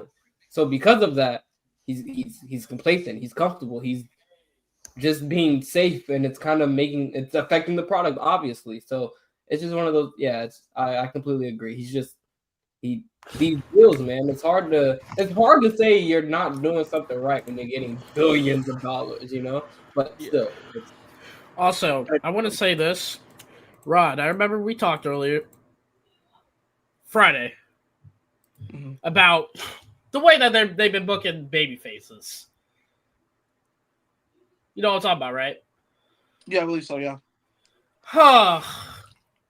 Cody Rhodes, great guy, great talent. They're trying to book him like the He's a next piece John of Cena. shit. Shut up. They're Oh, trying I to do book him. remember. I do. They're remember trying to book him like the next John Cena. Remember the last time that they tried this? Yeah, my TV actually stunk for about 4 years. So, niggas need to realize we're not going to get another John Cena. And going back to what Ron said about Vince, about like competition shit, John Cena is a perfect example. Every week, this is not a joke when he said it, by the way. Every week he went out there and proved himself to the fans every week. Not half-assing shit. David did his all every time.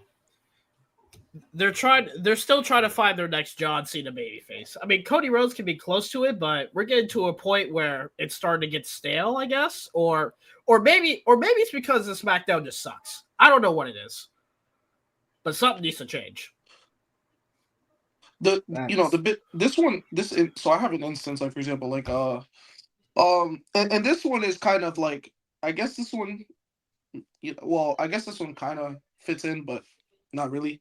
So for those of you that don't know, but when The Rock left the WWE for Hollywood, he was the first person that left WWE for Hollywood, and when he left in 2004, he didn't return back to the company until 2008. In the process, The Rock actually was trying to get back to the WWE, but Vince McMahon, being the guy that he is, right? Mind you, The Rock was he was technically the last superstar, like, not superstar, but he was the biggest star that he had from the Attitude Era, not named Stone Cold. And what happened to Stone Cold? Stone Cold got an injury. He couldn't really wrestle. So The Rock was technically his only other star. And when The Rock left in 2004, it left a gaping hole in the industry because, yes, they had Brock Lesnar.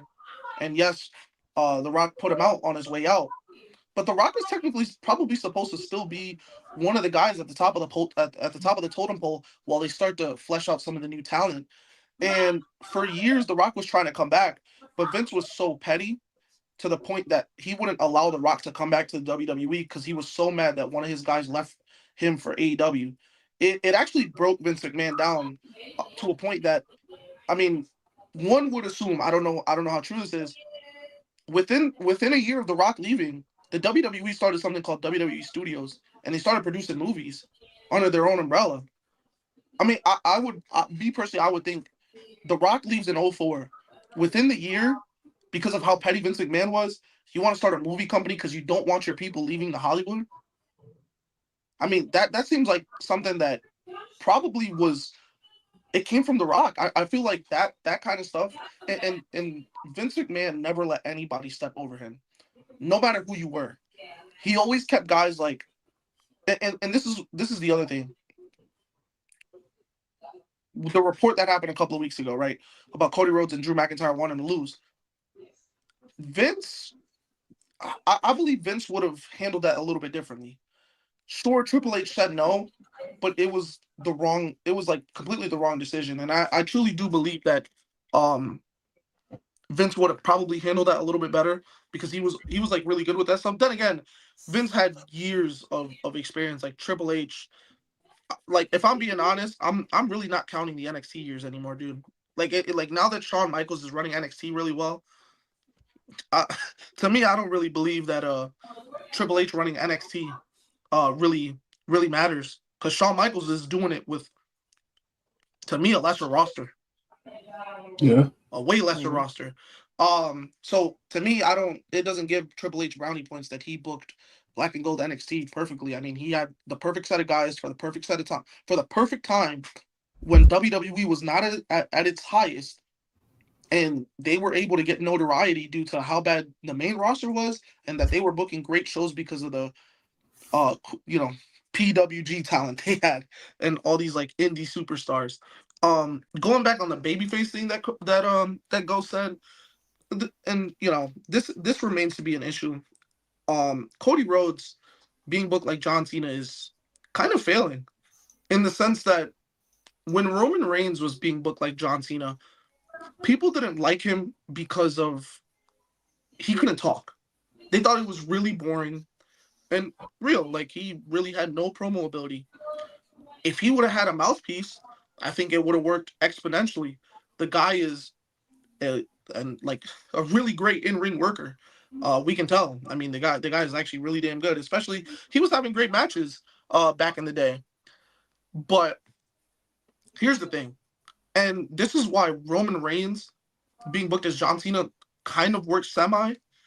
If you look at Roman Reigns' stature, all the feats of strengths that he possesses, just from a non-kayfabe standard, Roman Reigns possesses the Superman qualities of John Cena. Cody Rhodes doesn't. They put Cody Rhodes taking all these finishers and kicking out like he's Superman John Cena, even though he doesn't have the feats of strength that a guy like a Roman Reigns or John Cena has. And I think that's my biggest issue. And he comes out as fake, bro. Like he's trying to like portray somebody he's not. The American Nightmare character, I think is so far gone now. I don't know how it could potentially be saved. But in terms of like looking at Cody Rhodes, you see John Cena when coming up, obviously by 2006, people were already kind of tired of him. Hence Mania 22, people wanted him to lose to Triple H. But he stuck through it, and I think he evolved over the times. And I do wholeheartedly believe, for example, like I believe that period of 2006 to 2008 John Cena, I think to me it sticks more in terms of like it sticks more to the John Cena career than his PWG stuff. And the reason why was because the lower tier talent he was working with, and honestly, like before, like John Cena before colored shirts, before he had that he was just a different monster, bro. He was working all sorts of matches. He had really good matches with the likes of like Chris Jericho. He even gave Khali and Umaga probably their two best matches of their career. But kind of not to talk about that all in all, but just to say that John Cena adapted every year as time went on. Obviously, the 2009 to 2010 period, somewhat to 2011, is kind of the bad parts of his run. But the thing with Cody Rhodes is we saw all these feats of strength for John Cena, right? And now they're trying to book Cody Rhodes like he's John Cena when he's not, because from a non-kayfabe perspective, he has nothing. He has nothing that can compare him to John Cena. And I don't even think the mic work is even all that close. And he talks like he has fucking shit up his ass. The list definitely doesn't help. And he's trying to wrestle like he's Superman when, bro, you're fucking 6'2" and you weigh like maybe like 200 pounds clean. That's the thing that, and I hate to do this because I still think Cody's obviously better, but that's why I think the Heyman stuff works so fucking well over there in AEW, because Heyman is obviously a pretty strong baby face, but if you watch the product, he has a million flaws. You know what I mean? So, and it's blatant, it's obvious, but I think that's what works so well. And again, like you guys are saying here, WWE thinks Cody can be booked like a John Cena, just this Superman type of booking and all this, and it doesn't work because again, we know that's not really how we see the guy. You know what I mean? So that's actually very important. I really think that's what WWE is missing. I think we know Cody got some flaws, and it will make his booking even more interesting. I think, regardless of if it's the heel stuff that we want or if it's just insecurities or whatever the case may be. I think that's what we're missing in this run, because I also agree with y'all. I don't think Cody's the type of guy to be booked like a fucking Superman, I think it's okay for him. His character work, I feel like, helps him out because it's okay. He can take a loss, or he can he can have these insecurities, but again, I think he has the same thing Hangman has, where we're not going to fault him for it. I think we're going to fault, like, that's gonna get him even more over, you know. But again, Triple H is looking at that because I think that's what he's missing, big time. You know, kind of like hearing what you're saying. Loki gave me an idea. Prior to Roman Reigns, and I'll start with like John Cena and Batista with that era. John Cena and Batista were not booked to be like Stone Cold and The Rock. They were their own completely separate entities, and they were booked completely separately to The Rock and Stone Cold. You go back the era before, Stone Cold and The Rock were not booked to be like Hulk Hogan and the Ultimate Warrior. They were completely separate, their own separate entities. And I'm not going to talk about like Hulk Hogan and Ultimate Warrior because I truly don't know who came before them. But that just goes to show you that like when you book the stars of your eras. Oh, and Brock Lesnar was not booked to be like a Stone Cold or The Rock. These guys were all their own separate people with their separate strengths, their separate weaknesses, and their separate booking. Once we got to Roman Reigns, why are we trying to book people like their predecessors? That's why you're failing. That's the issue. You're failing because the stars of the company, you're trying to book them like the predecessors, and that's where you're wrong. And the proof is literally in the pudding. As soon as Roman Reigns moved away from trying to be John Cena and became his own guy, he became better. He became way better. Actually, it's almost like everything he knew, that person he once knew, was gone. He became a better promo. I would even argue his in-ring wrestling gets better because of how he was able to tell stories. Sure, he can work them. He can work the type of matches he worked back in 2016. But guess what? Now there's more storytelling. Now you're elevating this guy because he's not trying to be John Cena. He's trying to be Roman Reigns. He's trying to be the tribal chief.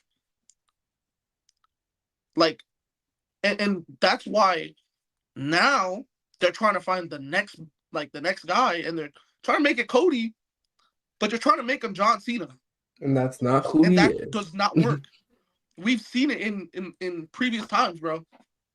There's literally decades of history. When you try to book somebody like their predecessor, it usually just does not work. It doesn't work. And it's just like, and I would hope because Braun Breaker is very ultra talented. I would hope that they don't try to book him like anybody else. Book him like Braun Breaker. And it goes the same for any talent that they view on a high level. Book them like they're their own person. They're their own character. These guys, they all have different weaknesses and different strengths compared to their predecessors. And I don't believe that we should be booking. I'm saying Triple H should be booking these guys like the predecessors. Triple H, you do not need to have another Triple H in this era. We don't need that. We don't need another Undertaker. We don't need another The Rock. We don't need another Stone Cold. Sure, you can draw similarities and comparisons to people from different eras. Like everybody draws comparisons to LA Knight, to Stone Cold. But to be honest, like, we don't need that. Well, you can draw comparisons, but we don't need like the constant, like, you're trying to book somebody like somebody else. Rod, what the fuck's going on with your camera? It's my iPad. Don't Are worry. you using the StreamYard app? Yeah. Yeah, I thought that shit for me as well when I used it. But yeah, no, we don't need people to be booked like other people from different eras and your predecessors. Like that's the big thing. I think that's where they're ultimately failing. Yes, and they are. And that's why even now, like, and that's why that's another thing. They're literally failing at that too, because you're trying to book somebody like your predecessor, and that never works. When Seth Rollins was the visionary, when he was what was the character he had? Visionary, literally the Messiah. No, and then the the Beast Slayer, the Architect. The Architect, yeah. When he was the Architect, like that was him to a core. And it's like he's not trying to be anybody else. He's just trying to be himself. And that's obviously what worked for him.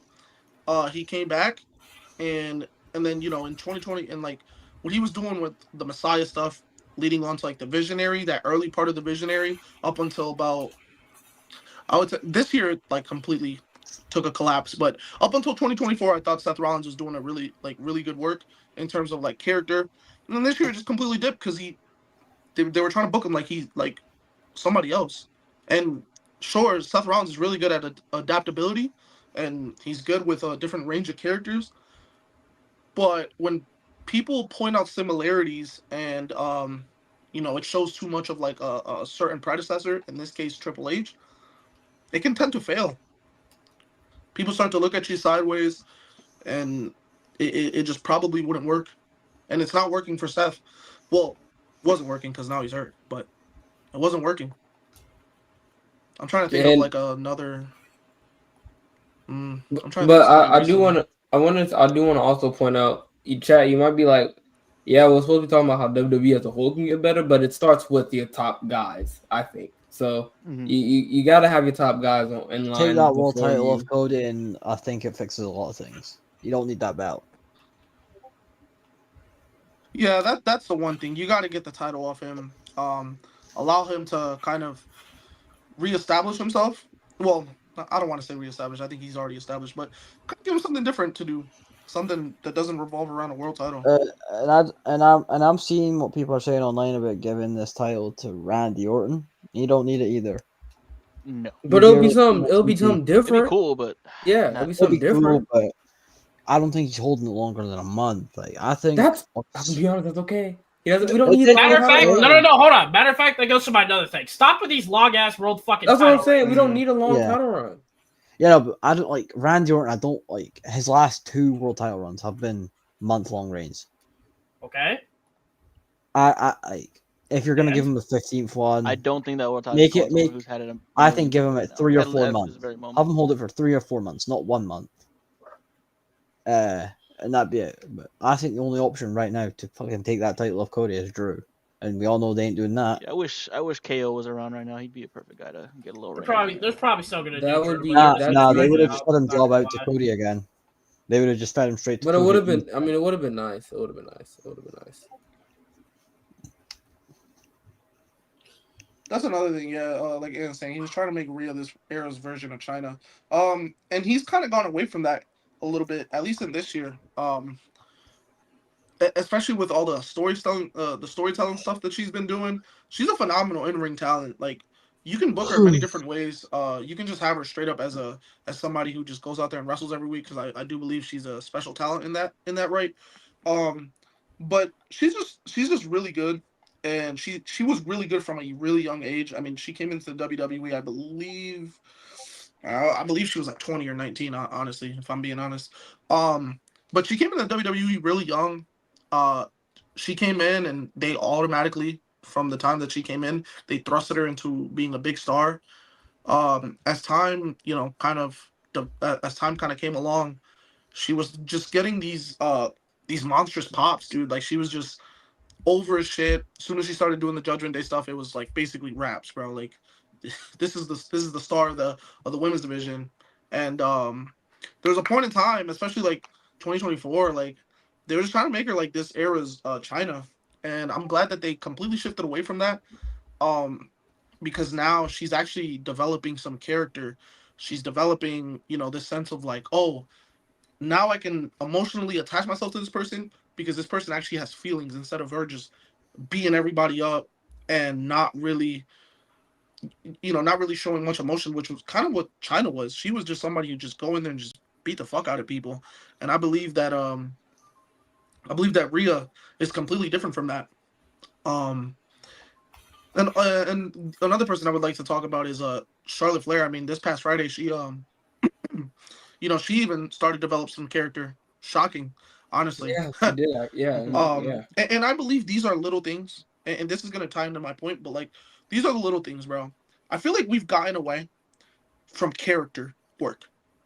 The WWE doesn't really have gimmicks anymore. Nobody really has a gimmick. And part of that The plays Wyatt? into, but like They've been booking the everybody- Wyatts like shit. There. okay, Yeah. you're talking about the Wyatts. That's great.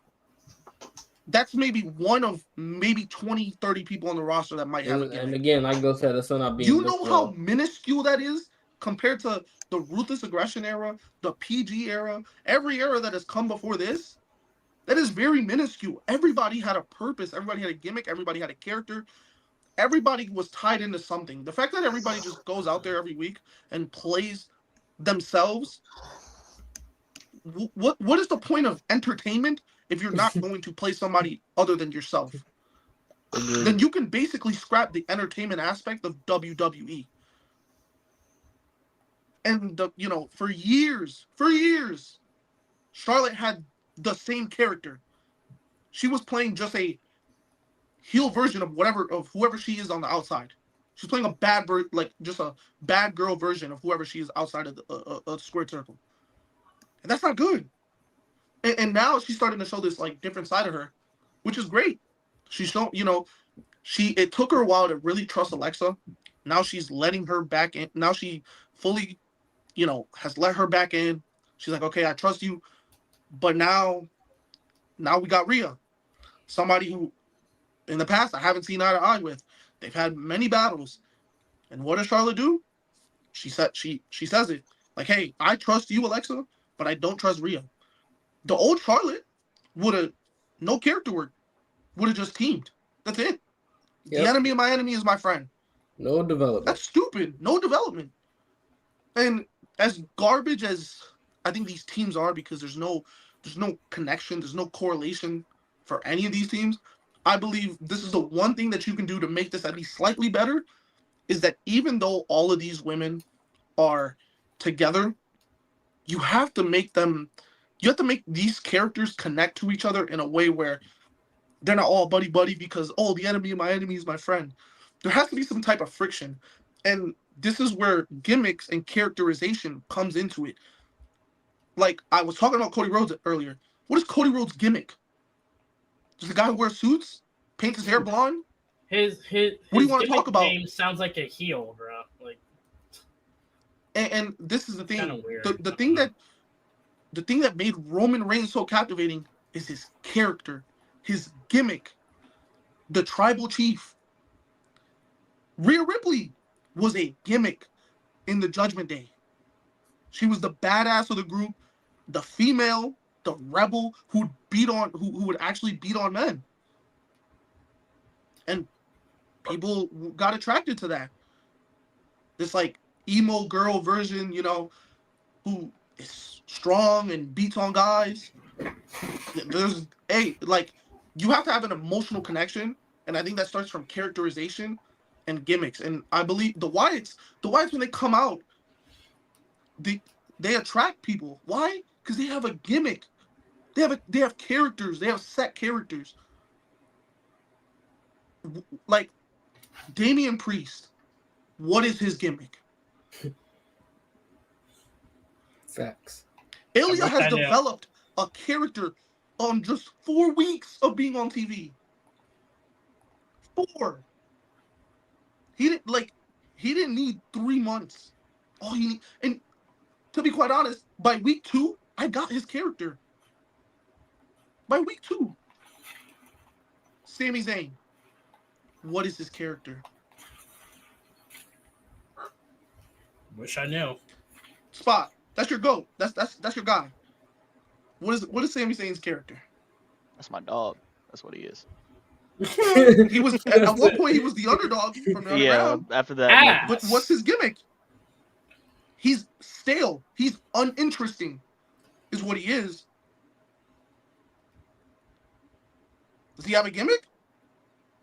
Underdog? Is he the underdog from the underground? That shit died a long time ago. What are these guys' gimmicks? It doesn't even have to be like an over the top gimmick like the Wyatts too. Just like something, honestly. What is Drew's gimmick? I can answer that one. A delusional bitch. Just a badass from Scotland. That's not a gimmick. Little ass badass. I like my gimmick better. Delusional bitch. A delusional bitch. Yeah, there we go. When he was feuding with CM Punk, he had a gimmick. He didn't have one now. He's uninteresting. He did have a very good gimmick when he was feuding with Punk. Oh man. Ugh, Like Punk. a lot of these guys, Jey Uso has a gimmick, I think, but like we're just all annoyed with him. Is it really a gimmick? Yeah, he's just Is Well, it really a gimmick? he has a catchphrase. 4 he has letters, one word. He's like, Yeah. But that I think that's like one of the biggest things that's missing in the WWE nowadays is gimmicks. I wholeheartedly believe that gimmicks are a lost art. AEW is working well because they have a lot of people with gimmicks. They do. The Proto Star. The Alpha. The Alpha. What they call? Did they Hey, call but him I'm in the telling Alpha? y'all, Hangman the Adam Cowboy. Page. Yeah. Yeah, MJF. Yeah, the smuck. Yo, Scumbag. what's Hang- MJF. what's Hangman's gimmick? Cowboy. Well, I just He's said literally a earlier. cowboy. I mean, yeah, he's a cowboy. Literally a Actually, cowboy. he's an insecure cowboy. If we're being honest. He could be a dark cowboy. He could be a Heyman's character is very versatile. Wow. Damn. Yeah, I mean that's what goats do. Bro, MJF if there's one thing that Tony Khan understands, it's how to create gimmicks. And you know what's funny, Rod? At first, AEW had the what was that word? People were saying AEW couldn't have gimmicks. Now they're doing it more than WWE basically. And honestly, I know me and Spot, we talked about this a couple days ago. Chris Jericho. Oh. I wonder what gimmick they're gonna have him come back with. With the way WWE is going, they don't do gimmicks. Big Is Jericho he won't just let gonna that be slide. Chris Jericho? Jericho's going. Big Jericho He's won't gonna let force that him to slide. give him Know the that. gimmick. Jericho, bro. Jericho is like the personification of gimmicks. Like suit and tie, Chris Jericho. Lionheart. Le Champion, Chris Jericho. Lionheart, Chris Jericho. The List, JAS, Chris The Jericho. list. You know, we could go There's on and a lot on. of Jericho. Yeah, There's a lot of versions of Jerichos. Oh man, Chris Jericho the GOAT. Like, that's the thing, bro. Like, and he excelled at it. Where are these gimmicks? Where are they at? They're gone. That's low key what makes WWE uninteresting. Because when you strip everything down and you just center it to wrestling, it's nothing more than just two guys just mixing in there. It's not different from other companies. We see wrestling every other company. Exactly. You can watch wrestling anywhere. You can go to a local show and watch micro wrestling, and you'll still get that. You'll still get wrestling. Hey, shout out micro wrestling, you know? Like, the thing that made WWE special for so many years was gimmicks. And Roman Reigns is, like, probably, like, one of the biggest examples. He completely shifted his gimmick from a big dog to the tribal chief. And we acknowledge him. Whose way? You Like, acknowledge your tribal chief. when Cody Rhodes No. came in the WWE, he had a gimmick. There's no gimmick anymore. There's no character. He's He's finished the story. There's no gimmick now. He's just playing Cody Yeah, Runnels. basically. That's who he's playing. That's Cody the Runnels. issue. That's the issue.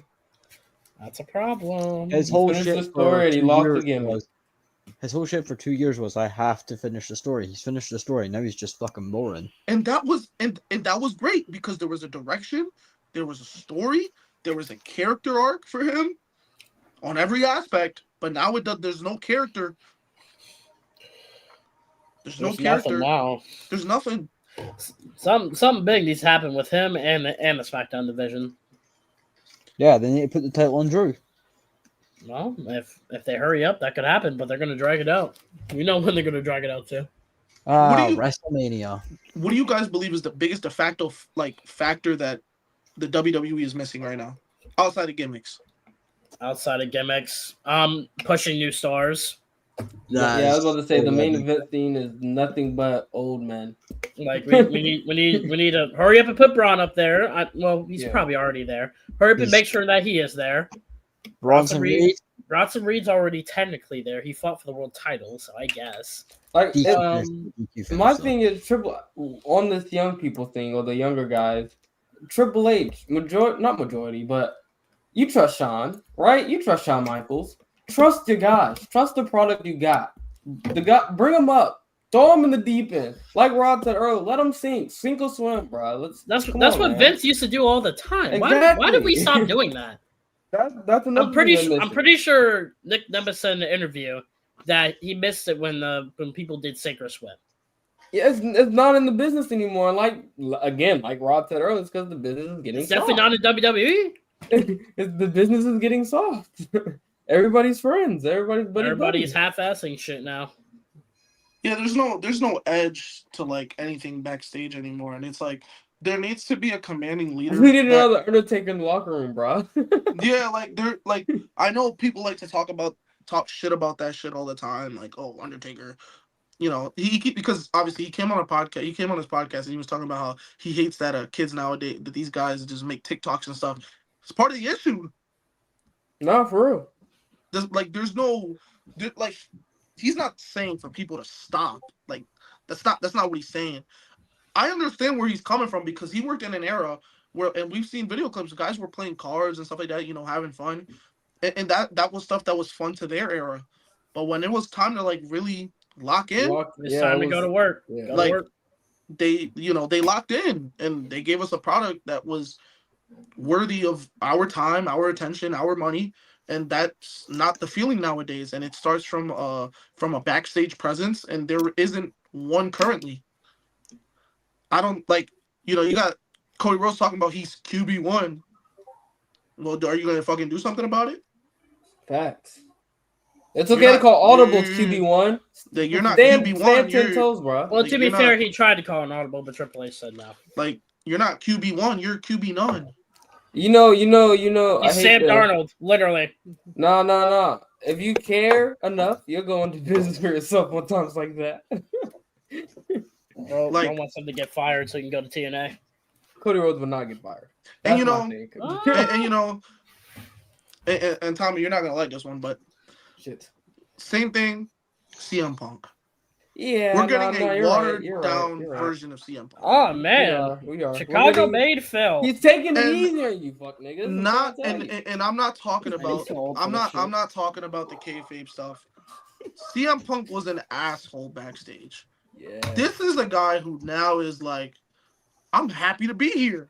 I'm back. I'm happy to be back. Well, he probably has one last chance, so he's probably taking it easy. I wear suits now. I'm TKO corporate guy. You know, Mr. TKO. There we go. I shake hands. You know, I do movie premieres. You know, hey, what happened to not wearing suits, huh? What happened to that? What happened to being the rebel? Wearing I think regular. John Cena must have been right. Wearing regular attire, like, and this is stuff where like CM Punk. If you would have put the CM Punk of back then in this locker room, that would have been the vocal leader. He would have been the vocal leader, but there is no vocal leader backstage. And honestly, that starts with CM Punk. He's one of the veterans. Like, what are you doing to push this product forward? Because if you're just gonna be good guy Punk, I mean that's cool, you know, but the honeymoon phase is over. You've made amends with everybody. Now it's time to get serious. Time to lock in, punker. Time to lock in, gang. And I'm not saying that like I don't enjoy his on-screen stuff. I do to an extent. There's still some stuff that like I'm like, oh, there's like some meat on the bone being left. Hence the promo with Jey Uso, some meat on the bone. But from a perspective of like backstage, I feel like in 10, 15 years we're gonna and even now we hear Grayson Waller just had an interview with Chris Van Vliet where like he came, when CM Punk came back, he was this great guy, shaking hands, hugging everybody. Hey, I'm back, and there's nothing wrong with being a good guy. Like I'm not telling him to, go off the rails again. But like you need to be like a vocal leader, and you need to what happened to like I'm not saying that he was instilling fear in people back then, but he was a rebel. Where's that guy? Where is he? Or are you just going off into the sunset casually. Because if you are, I mean, that's fine. And don't do nothing for me. I don't care. But the thing is that the WWE is missing, just to kind of like prove a point, is like the WWE is missing like that vocal leader backstage, and I don't think the WWE has that. And it sure as hell ain't CM Punk. I mean, Cody Rhodes. It sure as hell ain't Cody Rhodes. He's calling himself QB1, and I highly doubt Roman Reigns even cares. The guy probably doesn't even share locker rooms with anybody. He barely even shows up to work. So I mean, I'm not even gonna say anything about Roman Reigns because of the fact that he's done his time. He gave us 4 great years, and he established himself in that time. And I'm pretty sure the locker room was, was nice and tight, you know. And part of that, Vince was still a part of that era, up until a certain point. But I think everybody viewed Roman Reigns as locker room leader, not no fucking Cody Rhodes. I'll tell you that much. Fact. So, Fact. like, that's the thing, man. Like, it's just, it sucks that we're living in an era where like these guys are just happy to be here. The reason that, look, and the success in AEW comes from, there was maybe not like a vocal leader in there, but because of what all the crap that's thrown at them, right? In specific, look at the women's division. They've worked harder than anybody because they wanted to get the notoriety that they were the best women's division in the world. And women like Mercedes Moné have said it, that they went there to prove that they're not a secondary company. That's where the motivation comes. Their motivation is that people believe they're the second company. They don't want to be viewed as that. And that's the motivation. What motivation does WWE have when they're securing these million and billion-dollar deals? There's no motivation. They don't got none. Yep, that's the issue. There's no motivation. The motivation coming out of the pandemic was AEW was booking really well. We were losing stars. They literally got Adam Cole, Bryan Danielson, and all these other guys. And what are we stuck with? Well, we got the tribal chief. So we're gonna build around him, and we're gonna build a product that deems worthy people's attention and money. The WWE ain't doing that now because there's no motivation. There's no motivation when you're securing these, $1 million deals. Hold on. Marcus, where did you see that? What did you say? I remember Punk said in I an remember interview Punk that he said- will never turn heel again. LOL. He's still a piece of shit. Might as well. I'm pretty certain he said he would love to do another heel turn. That's what I thought too. I don't know anymore. Hold on, I'm fucking googling this. I don't know, and it's whatever at this point.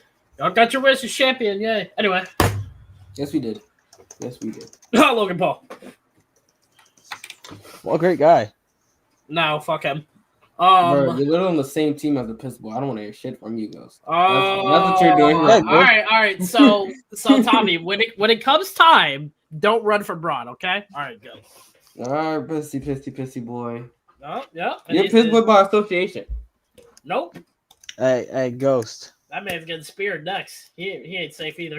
Why am I not surprised, right, Marcus? Why am I not surprised coming from you? It was a clip on Twitter. Twitter's a great fucking app. Anyways, so I'm gonna do a just shameless plug real quick. If you guys want to follow me on Twitter, there's right there. How you gonna plug it after you were just hating on the app? because it's Lee. So, anyways, Very true. I think Hi, we I'm all- Tommy, and I like to dick eat all the time. Here these two go. There you go, dick eating me. You got that from you, chat. So that's just dick eating. I'm just gonna say this, man. I think we all pretty much said what we need to say about this sorry ass company. Hey, hold on. Who says everybody? What do you have to say? I personally think we should be, should give Jade Cargill a good title reign. I think she should hold it to Mania. All right, cut his mic. Bianca, please save the women's division, Okay, that's which I don't even think she can do. Drew McIntyre has to win the world title of Cody Rhodes. He's going to relax. I don't think if Drew loses War Games, he's not. Randy Orton, you a bitch. Watch your mouth. Facts. just because Drew flung you into the ropes, you went bitching to Triple H, and now look at what Drew McIntyre's doing because of you. So I blame Randy Orton. I blame Randy Orton for everything. Now this. TNA get fucked. Nah, let me stop there. TNA, Frankie Kazarian's new world champion. It was an amazing decision. Rod, how do you feel about that one? About what? Frankie Kazarian.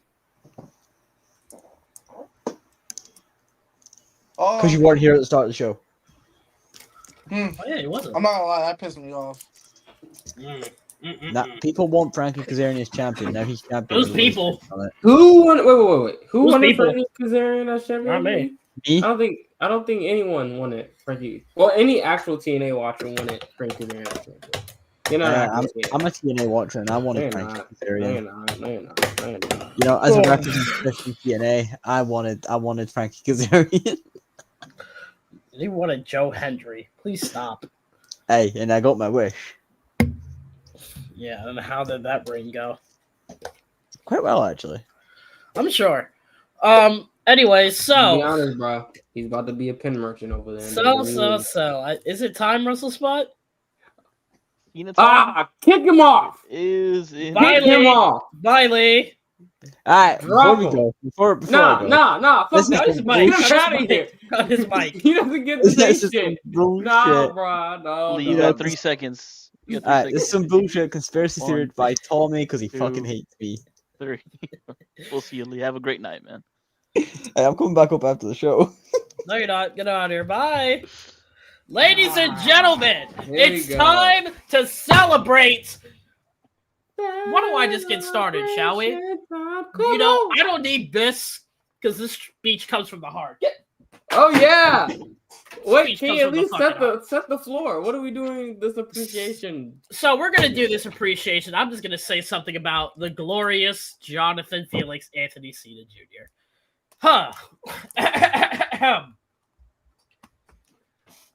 John Cena. So, a 17-time world champion, people. A debut in 2002. Ruthless Aggression. Kicked off a Ruthless Aggression era, basically. A great guy. He was able to lead this company whenever they needed him the most. He didn't run away like Stone Cold did, or took his ball and went home. He didn't go to Hollywood. Well, he did, but you know what I mean. He didn't go to Hollywood ASAP like The Rock did. He stayed with the company, won 17 world titles, won a bunch of U.S. titles, won a few tag team championships, and he recently won the Intercontinental Championship.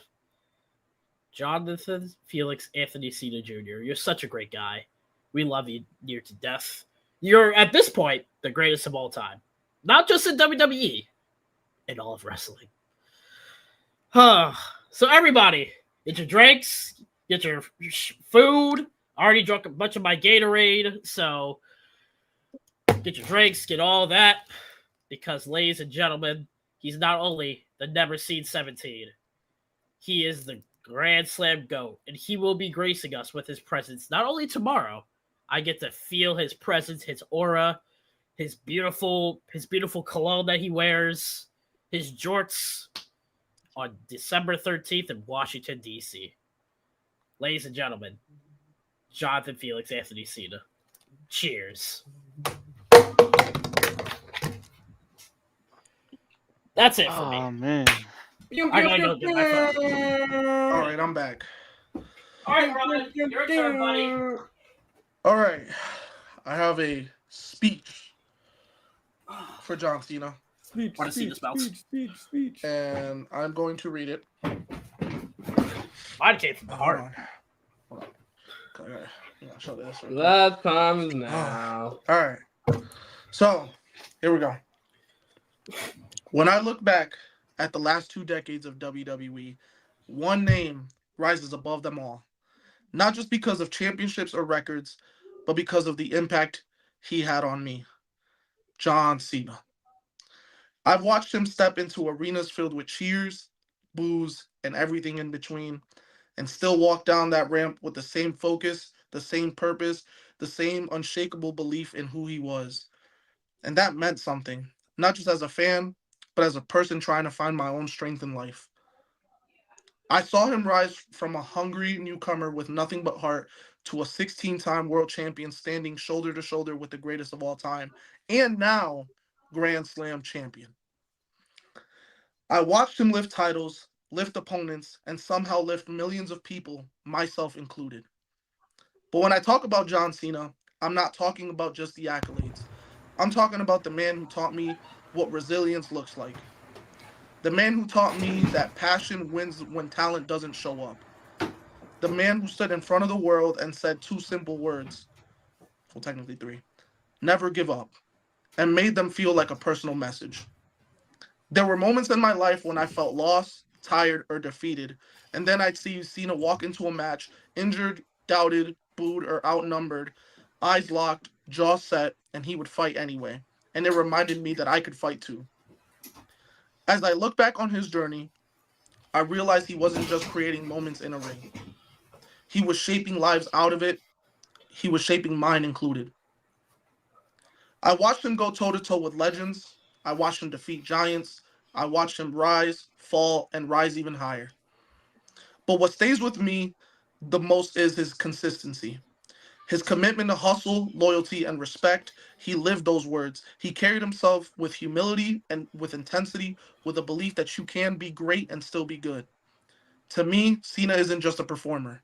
He is a symbol of perseverance, a reminder that character matters, a reminder that strength isn't whether you whether you fall, it's whether you get back up. And when I look back at everything he accomplished, I find myself grateful because his legacy isn't just carved in WWE history. It's carved into the people he inspired. It's carved into me. So this retrospective isn't about saying goodbye or closing a chapter. It's about acknowledging everything he's done, how he entertained me, motivated me, and pushed me to be better than I was yesterday. John Cena may be a superstar to the world, but to me, he's a hero, a role model, and a reminder that with effort and heart, you can overcome anything.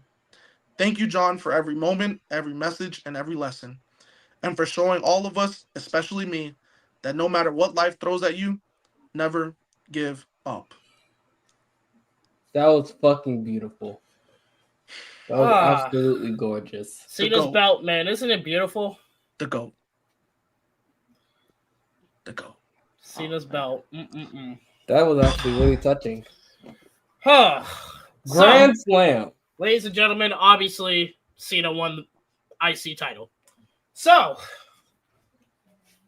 let's really talk about it, man. First of all, this is coming from a huge Dom fan, as everyone knows. Why are Dom fans bitching and moaning? The nigga is still a world champion in a AAA company. Do you know what he did to Vikingo's fucking chain? He snatched that shit. It's his company now. They made this nigga turn heel because the fans were like, oh my god, Dom's here. Fuck this nigga Vikingo. Well, actually, they've been saying it for a while. But anyway, I'm pretty sure Dom was the last Dom solidified it, yeah. Dom solidified the last nail in the coffin. So, to all my Dom fans out there, it's going to be okay.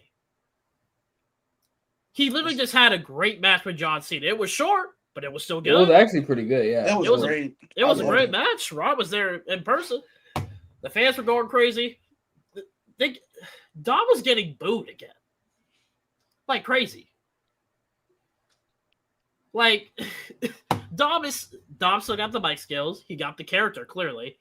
He has the in-ring work, gimmick. Most important thing. He has the charisma. He even has the looks. Dom is literally one of the main future stars of this company. So why are we bitching and moaning that he lost the IC title? Yeah, he'll be fine. Honestly, look. Good God, man. Cena was not losing in Boston. Just want to throw that out there. And I don't think people should be worried about Dom. Like, clearly him losing shouldn't be what people are focused on. What should be focused on is he got that moment. He got that moment to face John Cena in his hometown one final time. When I think consensus, a lot of us had thought that match was probably not going to happen. Due to, obviously, booking, and how many dates were left.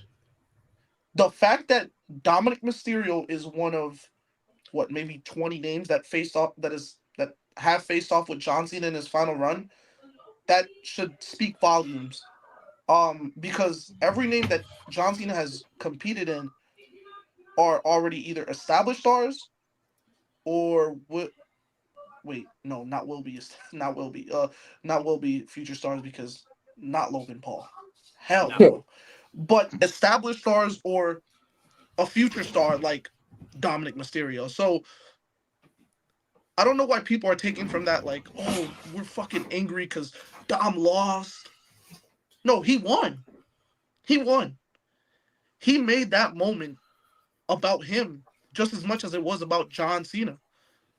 That's what people should take from that, is that he shined in a moment that the lights were the brightest.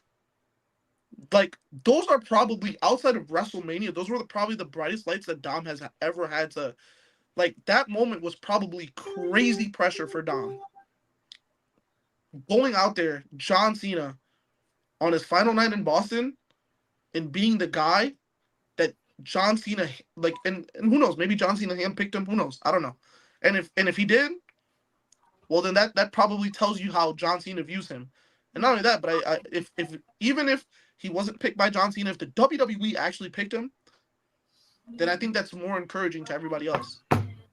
Don't settle on the fact that, oh, he lost the IC title. Don't get mad about that. Be happy that he was thrusted into this position, because there's a lot of people that would have loved to be in this position and they couldn't be. Why? Because the WWE just probably doesn't view them in that light, and clearly they view Dom like one of their big stars. So if anything, people should be extremely happy. And also, I want to say, a lot of people wanted him to lose the title, and now that he did, y'all are bitching about it. The IWC will never be happy. Salute. Y'all are the reason why Triple H is not listening to our opinions. Y'all are the fucking reason. Y'all are the reason why. I'm telling you, man. People want what they want when they want it, and it's like they want it like a certain way.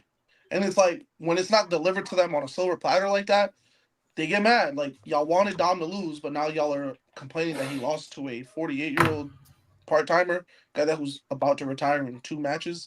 Guy that showed up more than Roman this year. Like, I get the frustration, but at the same time, I don't.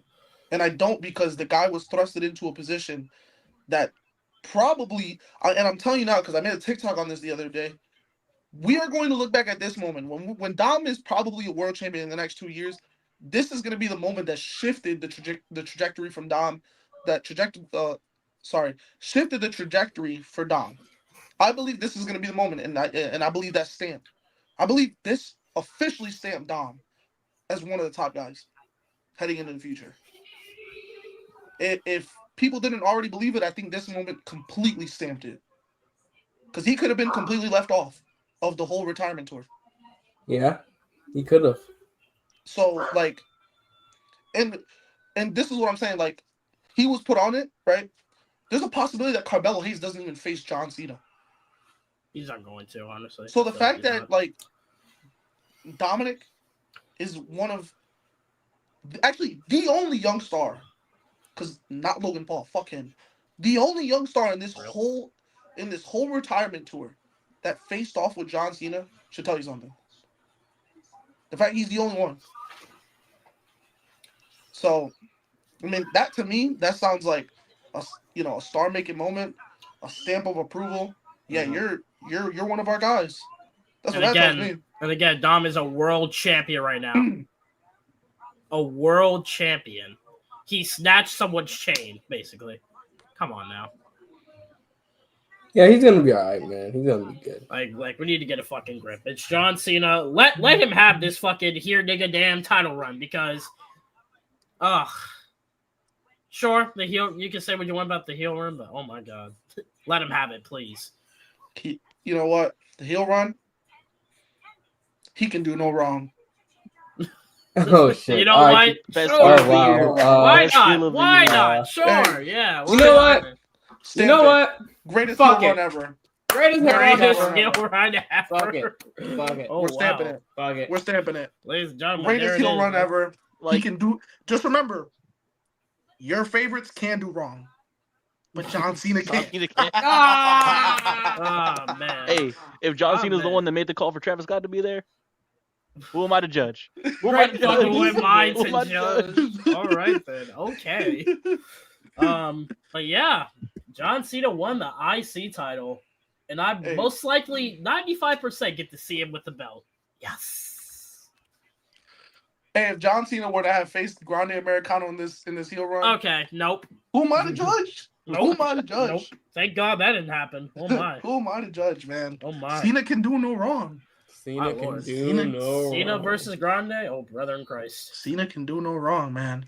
Cena Hey. can do no wrong. Let's say Hornswoggle would have came back. He can do no wrong. Perfect decision. He knows what he Perfect. wants. Hey, there you go. He can do no wrong, man. It's the GOAT.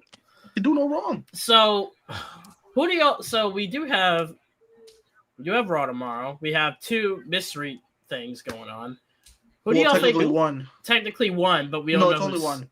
Okay, but we still don't know who Cena's match is because Cena is confirmed to be wrestling. Oh, Oh, What do for we think Survivor Series. It's either right? for Survivor Series or he's wrestling that night. I think he's wrestling I know. tomorrow I think he's doing both. He's Yeah. he's wrestling tomorrow night. At least that's what was I advertised. think he has Okay. to announce both tomorrow. Who he's fighting at Survivor This Series. is the Well- last Raw, so he has to announce who he's fighting against. Yeah, Survivor Series. Yeah. Yeah. So who do we think who do we think's gonna be at Raw to fight John Cena? Tomorrow? Yeah. My That's guess interesting. My guess is honestly Tommy smiling because he probably knows who I'm about to unfortunately say. Because again, we have to set up Survivor Series. I guess we're running back Puck and Cena, huh? Ah! In That would MSG. be that would be crazy. I guess we're Oh running my back Puck and Lord. Cena for the World Heavyweight title, and then Babyface, Cena, I think they would work magic in MSG. Give him 30. Tommy, I hope you know if that happens, you know who's coming. John Right? Cena can do no wrong. Pit No. pump, pit pump, pit pump, pit pump. Hey. If Brock Lesnar Sure. comes out, Cena can do no wrong. Cena can do no wrong. Cena can Cena can do no wrong, bro. I'm Okay. sorry, bro. Alright. Cena can do no I'm just wrong, letting you know, bro. Tommy. If it happens, get ready to hear it. I'm gonna He be can do- blinded. You wanna know what? You know what's gonna happen, guys? I'm gonna be blinded because Cena is on my screen, so I'm not gonna see it. I'm not gonna see it. I'm just Unless he hits F5 on Puck, then it'd be a problem. As long as Cena's still standing. Well, he won't be, but No, he won't. interesting enough that like tomorrow, maybe I mean I don't know who he's gonna face tomorrow. It's probably gonna be Puck if they're setting up Survivor Series. But Yeah. interesting enough, I saw a report. Take this with a grain of salt from Dave Meltzer, but I saw a report that said that Ray and Dom isn't on the cards for Survivor Series. what the Wow. fuck? Why not? Are we doing another long-term Really? story with those two? Really interesting. And as of like the other day, neither was Dom and Cena. So I'm very curious as to who Cena's gonna face at Survivor Series, honestly. Because as of right now, I literally can't think of anybody. Unless okay, hold on. I'm gonna be so fucking delusional right now. It's not gonna happen, but I'm gonna be delusional. Kevin Owens return, please, please. Yeah, please. that's delusion I of wish, grandeur, man, buddy. I wish, I'm gonna man, be. I wish. I'm gonna be delusional. I'm gonna Let's be lose the delusional. grandeur, my friend. I saw a video of him running in the Performance Center last week. I'm gonna be fucking delusional. Kevin Owens, please. That's literally all I ask. Kevin Owens, man. But other than that, I mean, I feel like you have to have Diamond Ring at San Diego, bro. You have to. Yeah. question: any chance we get Cena and Roman Reigns tomorrow night? For the IC Roman title? has not faced Cena on his retirement run. For the IC title? Because he's probably going to defend his title tomorrow. You know how he is now. He's probably gonna do an open challenge, honestly. Yeah, he's probably going to do an open challenge. All right, And then so there comes this guy. I think Takeshita just. I like that. That would be a good match, but obviously that's not happening. So Ann said Raw Joe Hendry, and then Survivor Series Sheamus. Hendry. I think I've moved past the Oba Femi shit, Oba's not. but Oba is going to be in New York tomorrow. Due to Interesting. Tuesday, because he's he's gonna be there for Tuesday for NXT. Interesting. Well, please, let's have he get bruh. Please Oba. Actually, my pick is Oba. I don't care. You think Oba's gonna be fighting Cena? Then we're about to get a big ass match. Oh, that'd be amazing. I just want Oba to get everything I think he deserves. Any chance Roman Reigns is the guy that comes out for Solo tomorrow? As Solo's opponent? Nah. Well, here's a report. Hold on. There was a report here. Let me see who it was before I. Okay, this report by Shamrock Sapp says this. Shout out Marcus. Adam Pearce says Solo Sikoa's mystery opponent hasn't been guessed by fans. So all the guests we already said. Well, hold on. Okay. Leo Slater. Hell yeah. He's saying that. My walls but how many ideas? Okay, that would actually blow the roof off MSG. That would be fucking if insane. Jeff Hardy is one of the guys. man. Oh man. Like it did the cinema gif. I mean, yeah. Oh man, if Jeff Hardy is one of the guys, whether he faces John Cena tomorrow night or he's actually in the tournament.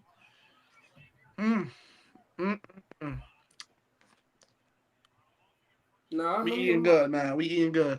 But like I said, John Cena can do no wrong, so I'm already happy. It's already good. Great product. It's really interesting though, because like they're in MSG, and like Cena doesn't have an opponent yet for Survivor Series, so like whoever's facing him tomorrow surely has to be facing him at Survivor Series. Yeah. Unless he's doing the War Games, then that's completely different. Yeah, it all depends. Has Cena been in the War Games? No, right? No, he hasn't. So that's why I said it depends on what they do. If they want to put him in War Games, they're gonna probably run back Punk versus Cena. If he's not gonna be in War Games, it's gonna be an open challenge. Or maybe if it's Cena versus Punk, they're probably gonna do a winner take all. Not gonna lie. And then there's gonna be a DQ. It's gonna be but I don't know. Cena in War Games. Well, wait.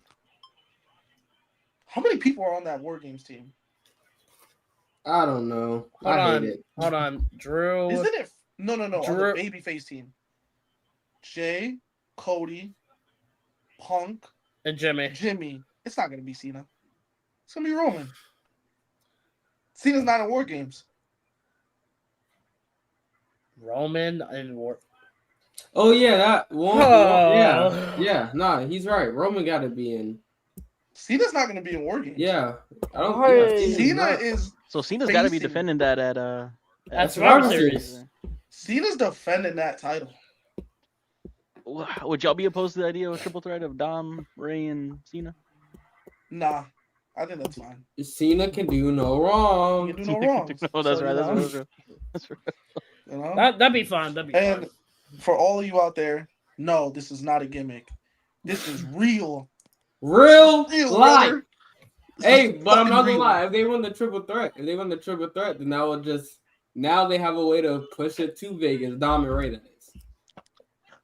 Because here's the thing. I like what I kind of said earlier was like, I think whoever he faces tomorrow, I think he's that story has to continue to Survivor Series. Cena versus Slayer. There goes Cena can do no wrong. He can do no wrong. I guess he can do no wrong. All right, yep. Cena killing a woman on live TV. Yeah, I guess go beat up Lyra. Go bring out Super Cena. Super F5 to Lyra. Yo, hold on. How funny would this be? Because I thought they were going to do this last week. If Ray just has for that title opportunity. I was thinking about that too. And he beats John Cena. What the fuck? Cena versus Nikki will cook. That would be the ultimate get back.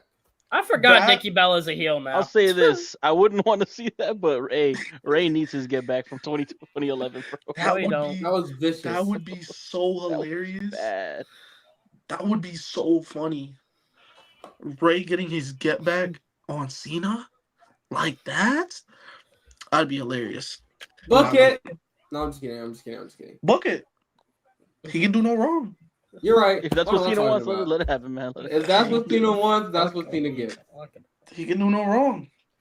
And then we- But yeah, I'm pretty sure that whoever he's gonna face tomorrow, that's got to be something that's dragged to Survivor Series because there's no dates in between for him. correct. As for the So- surprise opponent for Solo, I'm stuck on. I don't think it's Hendry after all.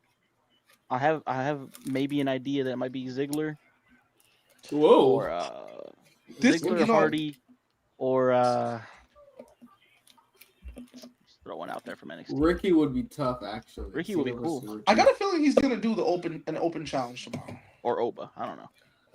That would be Cena's cool. Oh, yeah, going IC to title do an open challenge. Oh, what if we're thinking about this way too hard and it's just he's just gonna do 2 open challenges for tomorrow and SmackDown. Maybe. I mean not Exactly Survivor what's Series, gonna my bad. That's probably exactly what's gonna happen. Like I feel like we're probably thinking about this a little too hard where we think that like, oh, whoever he faces tomorrow is who he's gonna face, at Survivor Series. This might Really? Cena might just be wanting to go do graps and leave. Probably. That's probably exactly. He said he said to hell with storytelling. To hell with storytelling. We're trying to finish off my career here. No. Nah, my boy got the Workhorse title. He's about to just be You grabbed. know what? That makes sense because wasn't he like posted up at NXT for like a good 2 days? Yeah, Maybe getting he it. was I don't down there know. like he was like There's a part scheming. of He's like, me- who don't want to fight? The Who don't wanna fight? NXT talent fight the night after. Who knows, man? NXT talent could come through that door. I mean, through that, through Gorilla. Javon, even though For he's all already we know- fighting everyone. Like, a part of me wants to believe that there was something so odd, not odd, but like there was something so like when I was watching his promo on Monday, there was something so striking about his promo. He was just talking about young talent a lot. There's a part of me that like we might be getting an NXT talent tomorrow. Not for Solo, but like for him. For Cena, yeah. I would think it would have to be Oba or Ricky. And Gotta here's be, the gotta thing. be. Oh, Trick. Here's He the lost thing. the last Or minute. Trick. And I'm gonna push my Carmelo agenda because I believe it can happen. This man did not. This man was literally talking about young talent a little too much in that promo. I'm gonna push my agenda that I really do believe Carmelo's gonna win this tournament. I think we're gonna see Carmelo and Gunther in the finals. And this That would is be where a great match. I think this is where they actually strap Carmelo up, and they give him. They literally strap the rocket to his back. So Carmelo would be moved to Raw, basically. Yeah. I guess. I don't even. You know Like, they I don't know, care about that, bro. Ghost. I know. I'm just saying. I mean, I'm telling you right now. if Carmelo's gonna finally get booked good, I'm for it. I like Listen, Carmelo. I think Carmelo's gonna win his first round. Like I really do believe. No disrespect to Bronson Reed. I think I really do believe Carmelo Hayes has a first round bye. All right. No disrespect to Bronson Reed. You're getting packed up, buddy. Hold up. I want to Shit, read. Don't come I to hope me so. again. Don't come to me with this Miz I bullshit. was about to say the Miz. I'm trying to be delusional here. All right. Well, I'm I trying have to some push bad this news, agenda. buddy. All right. Carmelo's going to the finals. Nope. And hey, I'm gonna say this, because I think this is gonna be one of the craziest days on Twitter, because it's gonna happen.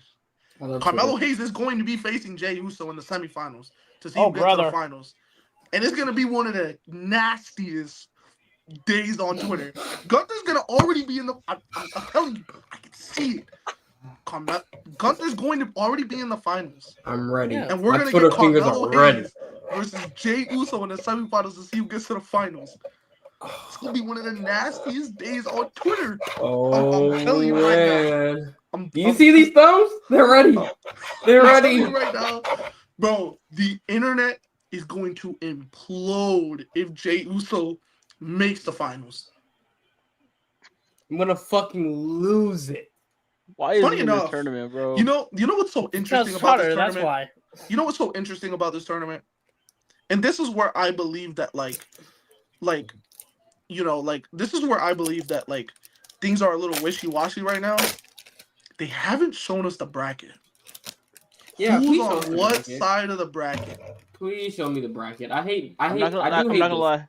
I kind of like that because I feel like we would automatically know how it's gonna go though. We would Like- automatically know how it's This is why I believe like Carmelo. Carmelo That'll Oh, make it's me the so finals happy. at Will Survivor Carmelo finally get strapped up? is the finals at Survivor Series. I believe so. I think the way they're doing it and like kind of like how it works out because the first round's done next Friday, and then they're probably gonna do the next set of matchups that Monday and that Friday after, and then we're basically Wait, so the last match is the first round of this week, right? No, well this upcoming this upcoming week so Friday, and then the next round starts almost immediately the week after on Monday and Friday. So next Monday there'd be 8. It'd be the Elite 8. Nah, I don't think it's gonna be done at Survivor Series. No, I'm looking at it right now. So we have Monday and you don't even Friday, if they the do last two first round matches. Even if they do 2 matches on Monday Night Raw and SmackDown. So they would have to do that, and then they would have to do both semifinals and the finals at Survivor Series. Well, okay, and this is why I believe that like they probably would do that. You want to know why? So Survivor Series, what was it, 2015 when they were doing the WWE Championship tournament, and it ended with Roman Reigns and Dean Ambrose in the finals. They did their semifinal match. Both of them did their semifinal matches the same night. So the only thing with that one was there wasn't 2 long ass War Games matches. Triple H. Gotta push the push the envelope, buddy. Come on. See, I'm not opposed to just doing the 2 War Games matches and then fuck it, all the 3 tournament matches right there. Why not? I like. There's got to be a Cena match. Yeah. There's got to be a Cena match too. So like Fuck it. So technically you'd have 2 War Games matches, a Cena match, and then 2 semifinal matches, and then a finals match. So hold on, 2, 3, 2, wait, that's 5. Yeah, that's 5 perfect. matches. That's perfect. Wait. 2 Cena match, 2 semifinals. Oh no, that's 6. It's just the War Games one. They can kind of drag. The men's one. We could cut some time on that. We could 100%. Shouldn't even be there. Shouldn't be there. Yeah. We could shave some time. Real. We could shave some time. And by the way, I'm gonna be protesting for John Cena to main event Survivor Series. Yeah. The men's War Game does not need a main event. Absolutely not. Open the show. Get it out the way. What about the women's War Game? Yeah, that could open. Okay. You know what? Can open? You know what? The men's could open. Yeah. The men's could open. How about that? So you guys. is the women's War Games going to be the co-main event? Yeah. Right before Cena. Okay. Yeah. All right. Hell yeah. As long as if Cena wants the main event of our series, he's allowed. Wait, hold on. Because hold on. I would actually do one of the semifinals matches first, and then maybe the men's War Game, another semifinals match, women's War Game. Women's, and then the finals, and then Cena. And the finals, then Cena. Perfect. And then Cena We booked it. Yeah, we did. But I think that's very interesting that the WWE hasn't shown us the bracket. The way I think about it, I believe that like Sheamus and Rusev are on the same side of because I believe that like the Raw matches are on one side of the bracket and the SmackDown matches are on the other side of the bracket. That's how I view it. I don't know. That's kind of how I view it. Not gonna lie, that like Sheamus... do not show us that bracket till the semifinals, please. I don't want to be able to predict and know. I'm cool with it as long as Carmelo wins. Does he know? Bro, if Carmelo, I'm gonna push. Hey, I'm gonna come back to this. I'm gonna come back to this. The day that he wins. Gunther, sorry, buddy. You can move on to get back to the world title. You don't need the IC title again. Yeah, let's be real. You don't need that. You don't need that. Gotta get past Javon. No, I'm kidding, Javon. I'm sorry, bro. Oh man, we're gonna witness a murder tomorrow. Javon, I'm so sorry. What are you? Hold on. Question: who Javon wins tomorrow? I'll be so happy. If Javon it's like wins if tomorrow. Gunther's out early. Oh no! If Javon wins tomorrow, Carmelo's cooked. Yeah. Yeah, Carmelo's cooked. If Javon wins tomorrow, Melo bye, is Carmelo. cooked. Bye. Wait. I'm not I gonna think lie. this- No, if I'm not Javon gonna lie. I think this makes it like more clear for for Carmelo. Carmelo. If anything, Really? there's no I don't see obstacle for Triple him. H. Triple H not because pushing the two way young The guys. the way only- I'm thinking the- the way I'm thinking Triple H is thinking is like, you know what? Hey, that's your win right there, Javon. You beat Rod, Gunther. you do Now Carmelo can realize win. if Javon beats Gunther's like one of the biggest. Come on, man. Oh no, man. Hey, We do what not were if we saying not earlier? if Jey Uso's on the same bracket as Uh, Javon No, Evans. I'm actually no. if no. Jey Uso if, beats if Javon, Javon Evans wins tomorrow, I'm like almost certain that Jey Uso's winning this tournament. I'm so scared. I'm so scared. I'm so scared. Yeah. Oh my God, that would be hilarious, bro. Imagine. So low key, I'm rooting for Gunther. I hope Triple H sees what Javon does and brings him up. my boy Javon, I'm so sorry. Hope I saw all something these on Twitter guys- where it's like Now- it was the picture of Jey Uso eliminating Cena, and it Let's was say like they were trying to tell us the whole time. now here's what I think. A Right, game time hook. I'm not gonna lie. There's a part of me that wants to believe. Oh, shit. There's a What was this part of song? me that wants to believe that they'll do the Gunther and Javon match first, because if Gunther loses, which I don't think he will, I got a feeling that Solo Sikoa's opponent is probably going to be Obafemi. Solo, don't run. There's not. there's not a world in my mind. Like there's not like a possibility in my mind, because like Triple H for whatever reason is stupid. There's not like a possibility in my mind where we do see a world where Gunther and Obafemi are in the same tournament. Yeah, because Triple H hates us. He does indeed hate us. Like and it's just the unfortunate. It's just the unfortunate reality. I don't believe that Oh my Gunther God, the and game this Obafemi time. What the are fuck? gonna be in the same tournament. So if Gunther wins tomorrow, you can almost, if that match gets done first and Gunther wins, you can almost count the possibility of Obafemi being in that tournament out. Hmm. You I can guess- almost count. Oh man, I guess we're gonna see. I wonder if Javon and Gunther will be opening. Actually, no, Cena's gonna be opening. I wonder if they're gonna be after Cena. Well, this is what I'm saying. Like, is Solo and Mystery Guy gonna be first, or Gunther and idea. Javon? No And idea. I think that'll be very telling, because if Gunther and Javon is the first, which I think it will be, because I think they wanna edge the people a little bit into, oh, who's gonna be the surprise guy, kind of like how they did this past Friday where they had the Jay and Miz match first. Mhm. I don't know. We might be getting Gunther and Javon first tomorrow. Thinking about it, you know how big of a star-making moment that would be for Javon to beat Gunther and MSG. That's what I said. Yeah, Huge. that'd be massive. That'd be huge. Gunther taking a loss off rip after coming Huge. back. Whew. That's huge. That's a moment. That's a moment right there. Oh, win by roll up, man. Roll up win. So I don't know. Raw's interesting tomorrow, just because of the reasons of Yeah, Raw's Who's gonna be. John- I think Raw's gonna be good tomorrow. like who's John Cena gonna face tomorrow, Survivor Series. Who the hell's gonna, what's the outcome of Gunther and Javon? Even though a lot of people haven't made up in their minds, me included, that Gunther's gonna win, but I don't know. I think there's always a possibility of, like, if they swerve us, like, then we know something big is coming for that Solo opponent. Ba, ba, ba, ba, ba, ba. Like, yeah. I mean, what are the chances that, like, I'm gonna be delusional, like, what are the chances that Kevin Owens is that surprise opponent? That would be That'd be fucking a beautiful. crazy surprise. Like, that'd be so crazy. That would be gorgeous. That would be great. Oh, That's is exactly what Rod we need. still going? But it's to not. New No, York? I'm not going. Not anymore. Fortunately, Interesting. I spent Um, way too much money on my apartment.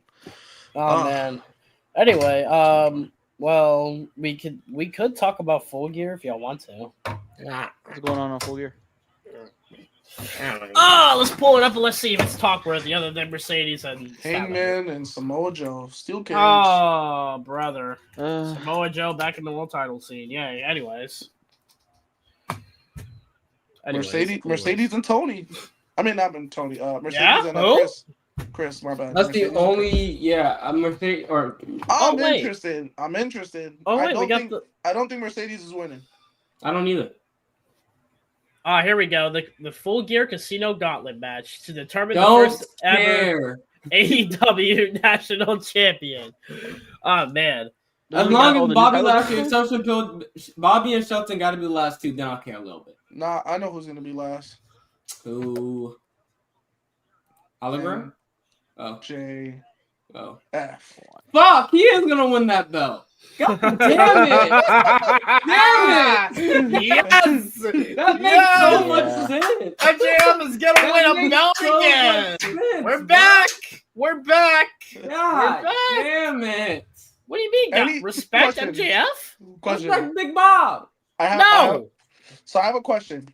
I think this would be really funny, and especially knowing how this guy is, Actually, there's a Bob doesn't possibility he like comes him. back. What are the chances Will Ospreay just says "fuck it"? I'm coming back. I Be wouldn't be careful. surprised. 1, be Oh, careful. so- 2, be careful. 3, highlight Ant's comment right now. Yeah, That's Jay the White. answer. Jay White. That's He the He got- answer, already bro. one leg, That's one leg, the answer. one leg, Yes. one leg. Jay That's White. the answer. That's Bro, the answer. please. Jay Jay White doesn't White. want that. Jay White doesn't. No. Jay White needs to win. He needs to Bro. return and What, win. Tommy? I don't want to talk nasty about your boy, but Jay White. You see, hold on. If Wait. No, hold on, Ron. My boy? Jay White is better than MJF. Yes, One leg. One leg. Booking bullshit. One Booking leg. Logistics, One logistics, leg. logistics. Wait. One Pound leg. for pound, bro. Pound for pound. I'm taking Jay. Pound Listen. for pound. Does he have the Looking at best that. Iron Man match ever? I don't think so. Tommy, He got me though. Tommy, I'm gonna ask you something. Ready? Go ahead. If Jay White returns, right? Mm-hmm. You see these walls? Yeah. What do you? They're what white. do What color are they? They're yellow with tan. No, they're white. They're Oh, white. God. They look They're tan gonna on be- my. Do they You look want to tan know? on Look, they're gonna be more white. my- Okay. That's Look, what's gonna happen. I'm not opposed to Jay White winning, but I'm at a point where Tony Khan's not going to do it. So, Nah, I mean I'm with you though. I don't trust him either. all right.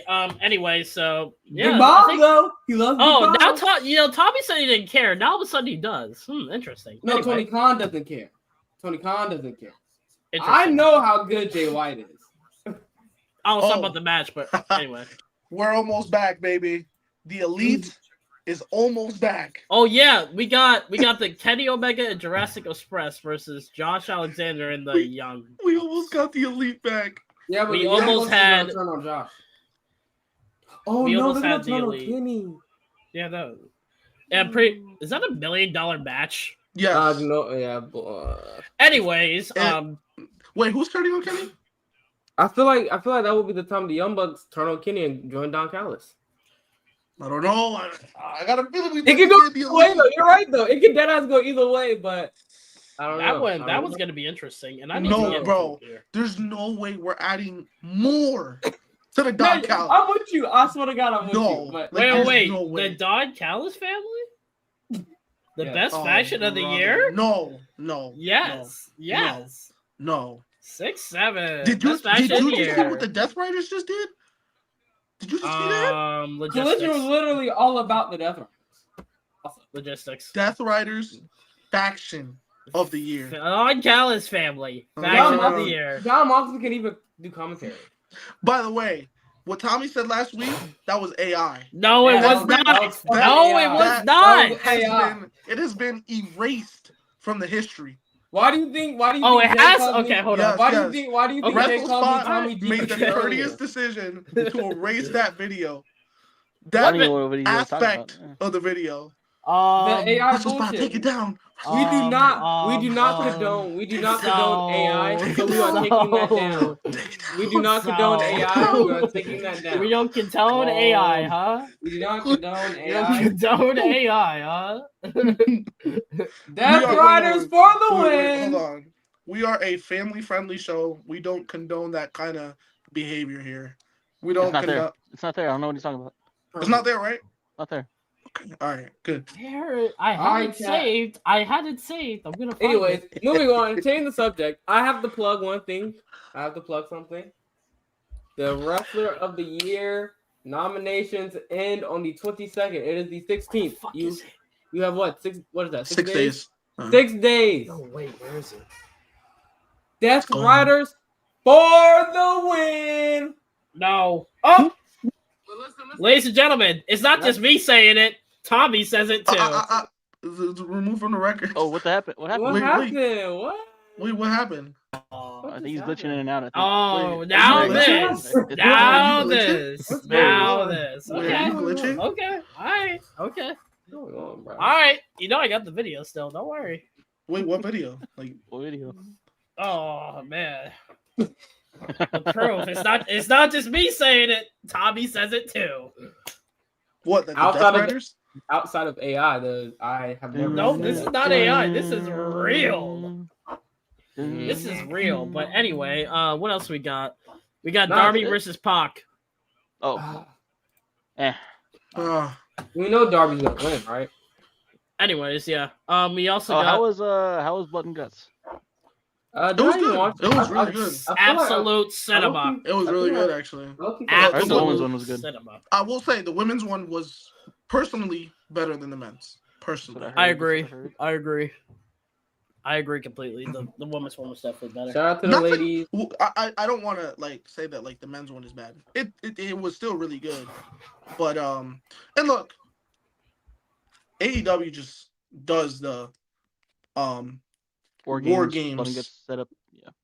way better than WWE, and it has absolutely nothing to do with blood and like the weapons that they use. I think just from a level of chaos and the way they structure it, I think it's just overall done well. Obviously, like the blood and stuff adds a different layer, but I think especially the women showed out, man. Like the storytelling in the match, like Mercedes being like, "Oh, I'm the top dog, so I'm only just gonna take a table bump. I'm not gonna fucking bleed." Oh no, I think they that's went so out there. kick ass. I think that shit is like so kick ass of her. Like that's just so funny, bro. Everybody fucking bled in that match. Basically her whole team were fucking bleeding and getting their asses kicked. Meanwhile, Mercedes is like, "Yeah, I'm too good for y'all." She took a table bump and was done for the rest of the match. And I think the match went on for like 5 to 10 more minutes, and she didn't take another single bump. I think I love Ant's question. Should Blood and Guts be a pay-per-view? Yes. Yeah. Yes, please. No more of this 2.5 hour special. Make it a pay-per-view. A Blood and Guts with no ads? And I think that was the one thing that was pissing me off. Was I'm so invested, and then as soon as I'm like being reeled in, whopper. Like, oh, come on, bro. What are we doing, bro?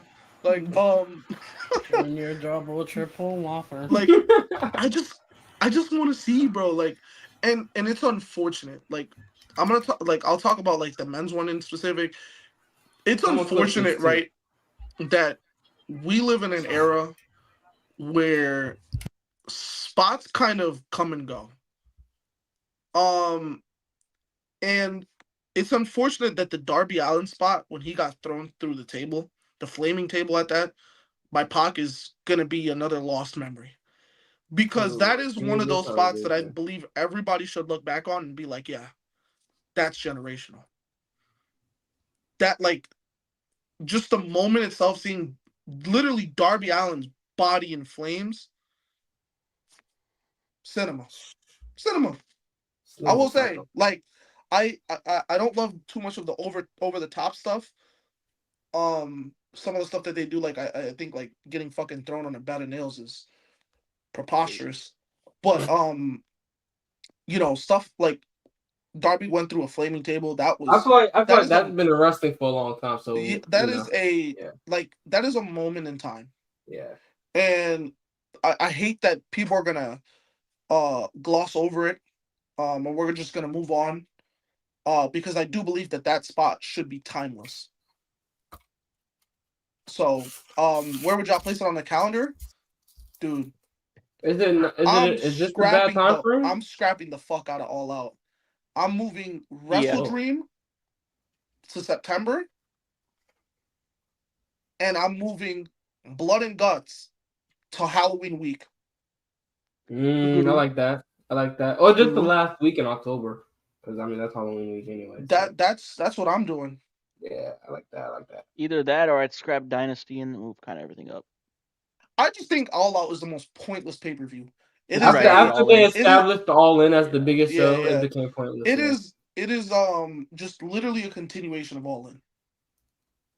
Which we don't need, and that's actually the shit they do in Japan that I hate. They have all Crazy because these. they had All In was the first like original before AEW. Right? Yeah, that was the first one. I don't know why they didn't just keep doing that every year. That's weird. Well, So, I think when we had All Out, it just matched little. They were All In, All Out, blah, blah, blah. But now, All and In's don't get me back. wrong, They're gonna stay. All Out 2021, I believe, is by far the greatest pay per view they've ever put on. To me, I Someone think like Punk and Darby, right? yeah, and also Danielson and Cole, literally. That was all the same night. Yes. Holy shit, that is a generational. And then I think on the same one was the Wow. Steel Cage of the Lucha Bros and the Young Bucks, right? No way. That actually might be. No fucking Hold on. way. Hold on. No way. Hold on. Yeah. No I think way. Bro, that's like an all-timer. Like all-timer. Yep. All right. So I'll read you the match card. No way. I'll read you the match card. So you had Miro defeat Eddie Kingston, AEW TNT Championship match. I remember that one actually. John Moxley defeat Satoshi Kojima. Whatever. Britt Baker with Jamie Hayter and Rebel defeated Chris Statlander and Orange Cassidy. Oh wait, no, it was technically Britt Baker versus Chris Statlander for the AEW Women's World Championship. Yeah, Steel Cage match, Lucha Bros versus the Young Bucks. Ruby Soho won the Casino Battle Royal. Oh, she was also in appearance that night. Yup. Chris Jericho defeated MJF. Damn. CM Punk defeated Darby Allin. And yeah, Kenny Omega defeated Christian Cage. Where afterwards, Yeah. This is I really do believe All Out is 2021 is the greatest pay per view they've ever even produced. That ass might be, bro. That's a tough one to honestly, top. All Out has just since its inception, I believe, has a lot of legendary moments. But I think now that we've inserted All In, I think it's time that we can move on. Just Tony Khan, if you don't want that history, obviously forgotten, just combine the All Out and All In lineage and call it on. If you want to, no lie, if you want to do Blood and Guts on All Out, fucking go for it, dude. You want to do Blood and Guts on All Out, huh? There was a year that Blood and Guts was on All Out. Really? What year was it? I probably wasn't watching. I was probably 23, I think it was. Hold on. Oh, yeah, I definitely was watching AEW at the time. Oh, welcome to Dairy. Hello. Let's see. Hold on. I'll tell you right welcome now. to Dairy. No, not 2023. Hold on. Let me get full gear right now. Florida, what are you doing? Florida, win the basketball game. You we're not talking about football teams right now. Well, college basketball. So I mean, you never sent your Florida news today. Oh, because he said we have to wait till after the Egg Bowl. The news will come after the Egg Bowl. Which makes sense. That would be kind of dirtbag-ish. I will never say never. Wait, you know what? I don't think there was an AEW Blood and Guts was ever on All Out. I still need to watch 2021 All Out. I thought there was. I could have sworn there was. I don't think I've ever watched that pay-per-view, so I'll probably get to that. Which one? 2021 All Out. Oh man, dude, phenomenal! You got to watch the whole thing. Yeah, from start to finish. I think it's one of those pay-per-views where if you just watch it for certain matches, you're not gonna grasp the full it's such a special pay-per-view. You're not gonna it really grasp is. You need to watch the whole thing. It should be on HBO. It's on Max. Yep, you can watch it. in Oh, its that's so. entirety. I be forgetting about AEW. Take 4.5 hours out of your day, and just watch the whole pay-per-view. There's a lot of matches on HBO Max, All but with the AEW that will. It's literally a fun card. Well, I Like just got those. Full Gear, so I'll be streaming that. It's a fun card, Ghost. Like you're not gonna be bored. You're literally not gonna be bored. And it's not lying when he said there wasn't a single God match damn, on the card. Xavier Lee. I think every match is good to great and or Is that exceptional. the same pay-per-view where Chris Jericho came out to nothing and the fans were singing? Yeah. Yeah. Oh, that's gonna be great. Yep. Oh, MJF, what a great guy. Dude, that card is loaded. Loaded. Oh my god. That is such a fun such a fun card to watch. So wait, Tommy, why would you want to get rid of All Out, man? You got the most famous thing in All Out. No, I'm saying you can't. All I feel Out. like you can't really. Anyways, you can't really get rid of All Out. So just combine. Relax, the I was All on Out Punk's and side. All I was In. on Punk's side. Because I was CM Punk's first match back is a joy to watch, man. That was CM Punk came out with tights, right? Yes, Oh Nigga had tights on. I have that figure somewhere around here. Oh, brother. man. CM Punk, man. I did. You gotta have the tight CM Punk. He's not gonna wear those again. Yeah, no, that was So I one gotta match, right? have it. That was only one match and that's it. It was over, right? I believe so. Yeah. He never You brought it back. wore the white pants against Moxley. That one. Oh yeah, with the blood. Yeah, I remember that. The white and blue. Wild thing. White and blue. Yeah, I what actually like that game. Yeah, I think he was I'm not gonna trying to lie, do it all out. I don't know how trend. many people liked it, but I liked it when he wore the shorts. How did you not I like that? loved it. Against CM Punk in the MJF? shorts? Hold on. Against Those, MJF, Ring right? of Honor? I'm also talking about the ones where they're kind of like the Bret Hart ones. Oh, yeah, Okay. Okay. Oh yeah, these are cool. These are cool. I They're think not that's easy. it though. I think that's basically it. Chat. Almost another 3 hour Almost. episode. Oh man. This one went by fast, but Better than SmackDown. Better than watching it for SmackDown. 2 hours, 41 minutes, Oh. and 3 seconds. We definitely do appreciate it. SmackDown's I'm going to hungry. 3 hours, so we should go to 3 hours. No. Let's do it. SmackDown's going to 3 hours. We should go back down to 2 hours. I agree, Russ. Also, Ladies we and need to start gentlemen, earlier.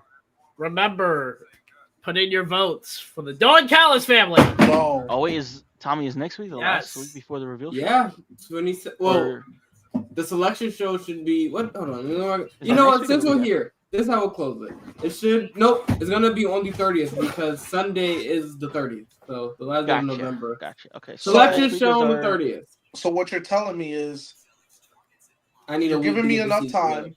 Yes. to fill all these walls up with Death Rider campaigning.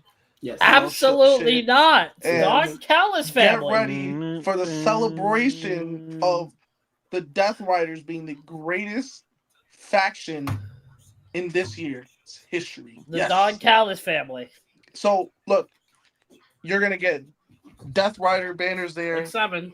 Death Rider banners there, like just full of that. You know what? You should get a live.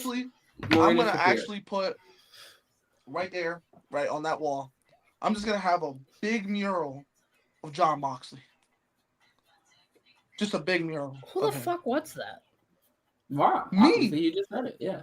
You doing Why? like the Death Riders hugging John Cena, stepping on Bandito?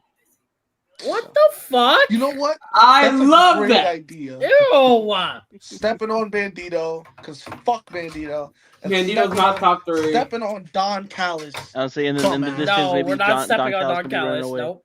There Yup. you go. Nope. You know what? That's a 6'7". great idea. It's a great idea. I can't wait for No this bracket. idea. I can't No wait for the idea. seeds. Heard it here Tommy- first. Next week is our last episode before we And follow me on TikTok. jump into the rest of the Before we BTBC. jump into Don Callis family winning. If you love the Death Riders, you will follow Tommy on TikTok. If you love the Don Callis family, you will follow everybody. How about that? Are we also revealing the nominations on that day? Yeah, so it's gonna be basically the whole award show, all the nominees, and then Oh, Don Callis family. You have the Whoa, lunch whoa, of whoa, vote. what is it doing? He's What is he doing? cooking. Whoa, 6'7". What are you doing? Dot 6'7". Oh, look at Don Discord. Callis fan. Whoa, There we whoa, go. Oh whoa, no! What is he Whoa, doing? whoa, whoa, whoa, whoa. Yo, All Ant, right, relax, chat. Before we bud. can get any more propaganda, we're gonna get out of here. Y'all be Taylor safe. Miner, Tommy said it as Enjoy well. the week. Vote for the Death Riders. Riders for the win. Look at the video.